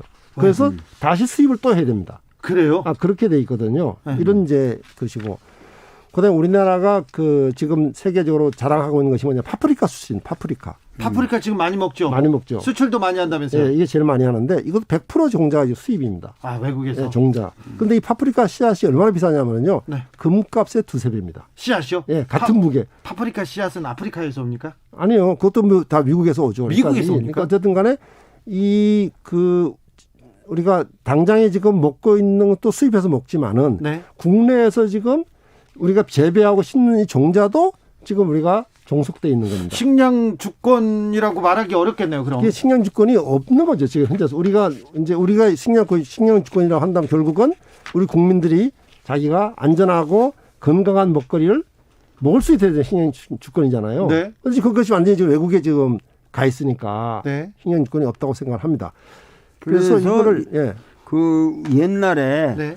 뭐 흥농 종면이 서울 종면이 중앙 종면이 그렇죠. 해가지고 예. 그 중요한 종로가 있었는데 네. 우리가 잘 갖고 왔던 건데 이거를 다 팔았거든요. 아, 그래요? 외국 기업에다가. IMF 때 우리가 다 팔아넘겼어요. 그래가지고 그것이 오늘날까지 입고일까지 왔는데 문제는 우리나라에도 뭐 농우 종면이 이래가지고 지금 우리 자체 종묘 회사도 있기는 한데 네. 문제는 이런 씨앗 하나도 우리가 정말 우리 주권으로 지키지 않으면 안 된다고 하는 국민적 인식이 있어야죠. 예. 지금 어떻게 되어 가는지를 모르고 있어요. 네. 그러니까는 이런 종묘 같은 것만 해도 우리 씨를 지키고 우리 씨를 개발하고 여기에 대해서 국가가 대규모 지원을 하고 이렇게 해서 어떻게든지 우리 종묘를 살려야죠. 네. 그래서 우리가 건강한 먹거리를 찾아야 되는데 좀 이런 방법은 없을까요? 건강한 먹거리를 지킬, 친환경 먹거리를 찾을? 지킬 게 아까 제가 말씀드린 제일 중요한 건 농지. 사람과 농지입니다. 네. 그러니까 사람과 농지가 없으면 무슨 방법이 있을 수가 없어요. 사람은 좀 부족하지만 농지는 있지 않습니까? 아니죠. 농지가 있는데 이게 급속도로 지금 이게 전용이 되고 있기 때문에. 오양교님이 이런 문자 줬어요. 저는 공인중개사인데요. 대한민국 농지 서울 수도권 분들이 30% 등기권자예요. 30%는 외지 사람들이 가지고 있다는 거 아닙니까? 30% 정도가 아니고요. 예. 지금 경기도만 하더라도 70~80%가 다 외지인들 땅입니다. 그래서 아까 이제 전용 얘기를 제가 그래서 한 건데 네. 이게 그럼 딴 나라도 그러냐? 그렇지 않습니다. 우리나라처럼 헌법에 경제 유전이라 해놓고 이렇게 농지 질서가 물러난 나라가 없어요. 아, 그래요? 예를 들면 우리가 이제 농지도 두 가지가 있습니다. 하나 농업진흥지역 농지, 비농업진흥지역 농지. 예. 그 농업진흥지역을 왜 정했느냐? 이건 꼭 지키겠다. 근데 이것이 한 50%쯤 전체 농지에 네. 우리나라에. 네. 근데 이것도 지금 전형이 계속 들어가고 있어요. 네. 지키지를 못하고. 그런데 가까운 일본의 예를 들어보면 일본은 전체 농지의 90%가 농업진흥지역입니다. 아, 네. 우리가 그리고 이 90%는 절대로 전형을 못해요. 네. 국가가 명백하게 그걸 하고 있는 거죠. 네. 우리도 이런 정책을 쓰면은 전형을 못하도록 하는 농지를 지키는 정책을 쓰게 되면은 그러면 농지를 지킬 수가 있죠. 근데 이게 그런 정책을 쓰지 않고 그냥 농지법이 그냥 물란해져 가지고 니도 내도 그냥 아무나 사가지고 팔고 하는 이런 구조가 되다 보니 농지가 안 지켜지는 거거든요. 교수님, 또 하나 제가 말씀드리면 우리하고 이제 조금 비슷한 나라 얘기를 해야 되니까 스위스 같은 나라도 있지 않습니까? 네. 스위스 산악 지역이 상당히 안 좋잖아요. 이런 나라도 농지 총량제래, 농지 총량제. 그래서 총량을 정해놓고 요 농지는 요 양, 예를 들면 100만 헥타를 정해놓고 요건 꼭 지킨다. 그래서 30년간 스위스의 농지가 하나도 줄지는 않았습니다. 네. 우리는 아까 제가 말씀드린 것처럼 20년 사이에 20%가 줄었어요. 농지가. 그러니까 이렇게 되면 앞으로 또 20년이 지나가면은 또 20%가 줄어갈 거고. 네. 이게 가장 큰 문제가 그러니까는 하여튼 이 땅을 가지고 투기를 해서 돈을 번다는 생각이 있을 수 없는 나라를 만들어야죠. 그러니까 모든 것이 지금 이런 농지가 줄어들고 있는 것도 근본적으로 우리가 그 주변 이 소도시들의 그 어떤 발전 형태가 항상 그 이 외곽으로 또 아파트 지면서 발전시키고 그래서 이 농촌까지 연결해가지고 다 먹으려는 거거든요. 네. 그러니까 이런 상태로 나가면은 뭐 지금 서울에 있는 지금 요번에 코로나 바이러스로 인해 가지고 그런 문제들이 많이 이 건물 임대업이라든가 이런 것들이 문제가 됐듯이 네. 지금 앞으로 그 농촌의 땅을 집어먹어서까지 이거를 돈을 번다고 하는 그 투기적 마인드가 아주 그냥 싸그리 없어지도록 네. 그걸 만들어야죠. 그런 법을 만들어야죠. 네. 자, 이지은님께서 우리나라는 이미 너무 늦었어요 이렇게 얘기하는데 정말 늦은 걸까요, 선생님? 지금 우리나라는 어떤 의미에서 상당히 그동안에 잘못 진행되어 온 그 역사의 관행이 있고 그것에서 상당히 앞으로 오는 세대들이 나는 고통을 받을 거라고 생각을 하지만 네. 그러나 이렇게 모든 게 지금 줄어가고 있거든요. 인구도 줄어가고 지금 문명의 사이즈도 오히려 지금 줄어가고 있어요. 네. 그러한 것이 지금 상태로 가다가 앞으로 한 10년은 계속 줄어들겠지만 그 어느 상태에 가면은 안정이 됩니다. 모든 수치가. 예. 그때야말로 우리 민족이 멋있게 작고 단단하고 강한 나라로 도약할 수 있는 난 기회다 그거예요. 네. 그러니까 거기에 맞춰서 역사적 비전을 미래에 놓고 거기에 맞춰서 이 농촌 문제라든가 우리 식량 문제라든가 그리고 도시의 어떤 구조 문제라든가 이런 거를 다시 생각해야 한다는 거죠. 예. 질문들이 쏟아지고 있습니다. 구민정님께서는 농촌에 살고 있는 입장에서요. 농산물 판로 중요하다고 생각해요.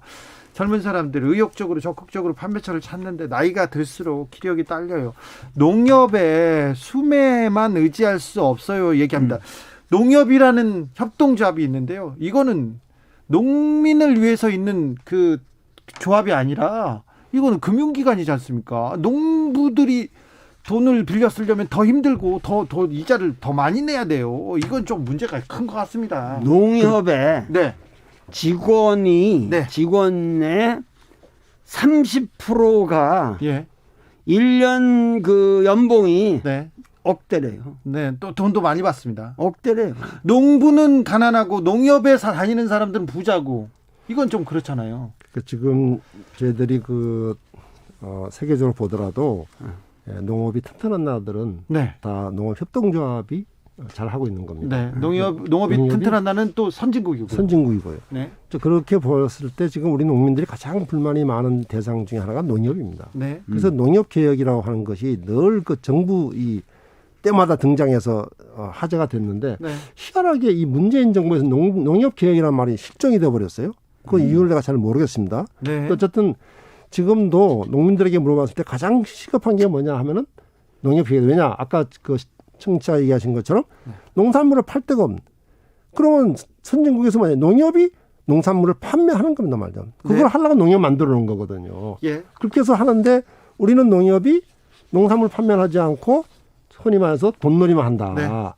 그러니까 지금 쌤 말씀하신 것처럼 우리한테 돈놀이 해가지고 자기들 월급만 많이 가져간다. 그런 비판 받을 수밖에 없죠. 이런 상황이고. 그러니까 이게 말하자면은 그러니까 이건 농협이 농민을 위한 조직이 아니라 임직을 위한 조직이다. 그래서 저는 농협 개혁을 해야 된다고 제가 20년 전부터 얘기를 하고 있는데 근데 어떻게 이 정부에 와서 더 이게 실종돼 버렸어요. 그래서 오늘 다시 한번 말씀드리고 싶은데 정말로 농협 개혁 문제를 우리가 심각하게 다시 한번 얘기를 해야 됩니다. 심각하게 고민해야 됩니다. 그 얘기는 나중에 또 해야 되겠습니다. 1989님께서 생계형 귀농 10년 차입니다. 땅 없이 농사 짓는데 정말 생계도 간신히 유지됩니다. 그런데 땅 투기 정부 사업에 눈 돌릴 수밖에 없어요. 그런데 농사 농업은 인류 가장 기본적인 삶의 수단이고 자연과 가장 가까운 직업 아닙니까? 가치가 귀한 가치 앞에 자본주의식 논리가 씁쓸할 뿐입니다. 무의미한 사업비보다 농민수당 의미 있게 여겨집니다. 바로 그 부분 지적합니다. 8651님께서 역발상 필요합니다. 무조건 좋은 대학 나와서 취업 잘해야 된다는 발상 바꾸고요. 농업대학도 만들고 농업기술도 가르치고 이래서 정부가 적극적으로 일자리를 만들면요 양질의 식량 자급자족할 수 있습니다. 이렇게 얘기했습니다. 지금 왜 코로나 시대에 식량을 얘기하고 있고 식량의 위기를 왜 얘기했는지 선생님 마지막으로 말씀해 주십시오. 그러니까는 이번에 코로나 사태를 거치면서 이 모든 교역의 불안정성 그리고 우리가 이 교육에 의존해서 문명을 유지할 수 있다는 그런 생각을 반성케 하는 계기가 됐거든요. 네, 맞습니다. 그러니까는 앞으로 이러한 사태가 이 전 세계적인 상황이기 때문에 여기서 우리가 확보해야 될 것은 절대적으로 오늘의 모든 우리의 논의의 핵심은 식량 주권이라는 거죠. 그러니까는 이 식량 주권을 위해서 우리 농촌 공동체를 살려야 되고 그 농촌 공동체를 살리는 것이야말로 도시 문제를 해결하는 첩경이고 그렇게 하고 이 모든 이 국가 경제라는 것을 이 막연한 이 발전 형태로 하지 말고 그거를 다운사이징을 해서 우리가 이제 앞으로 소강국이 되는 진정한 의미에서 그렇게 가고 그것을 앞으로 통일 문제까지 연결시켜서 국가 비전을 다시 정립해야 할 절호의 찬스다. 오히려 코로나가 이 위기가 우리한테 기회를 합니다. 발상의 전환으로 농촌을 살리면 도시가 살아나고요. 서울시장한테도 얘기해야 되죠. 그렇죠. 이 서울시장을 나오시는 분은 여태까지 박정희 어떤 이 개발 모델의 발전 몇 개 년 발전식으로 비슷한 얘기들만 계속하고 있는데 그러지 말고 오히려 역발상으로 국민의 마음을 사로잡는 그런 멋있는 연설이라도 좀 하고 그렇게 해서 좀 우리가 이 정치가에 대한 어떤 정치가가 비전 있는 정치가라고 하는 그 인상을 심어주면은 이 나라가 이렇게 좀 바뀔 수 있지 않을까. 바뀔 수 있겠죠? 네, 노자가 한 말이 이런 말이 있습니다. 소국 과민이라. 나라의 사이즈를 줄이고 백성의 인구를 줄이라는 건데 그게 진짜 인구를 줄이라는 게 아니라 오늘날 같이 이렇게 모든 걸 컴팩트하게 만들수록 국가 전략이 유리해진다 하는 얘기죠. 두 선생님 오늘 감사했습니다. 제가 좀 드릴 말씀이 있는데 이제 시간이 다 끝났습니다. 짧게 인사하셔야 됩니다. 인사드립니다. 지구를 위한 새로 고침 습관을 바꾸는 라디오. 안녕하세요. 밴드 브로콜리 너마저의 윤덕원입니다.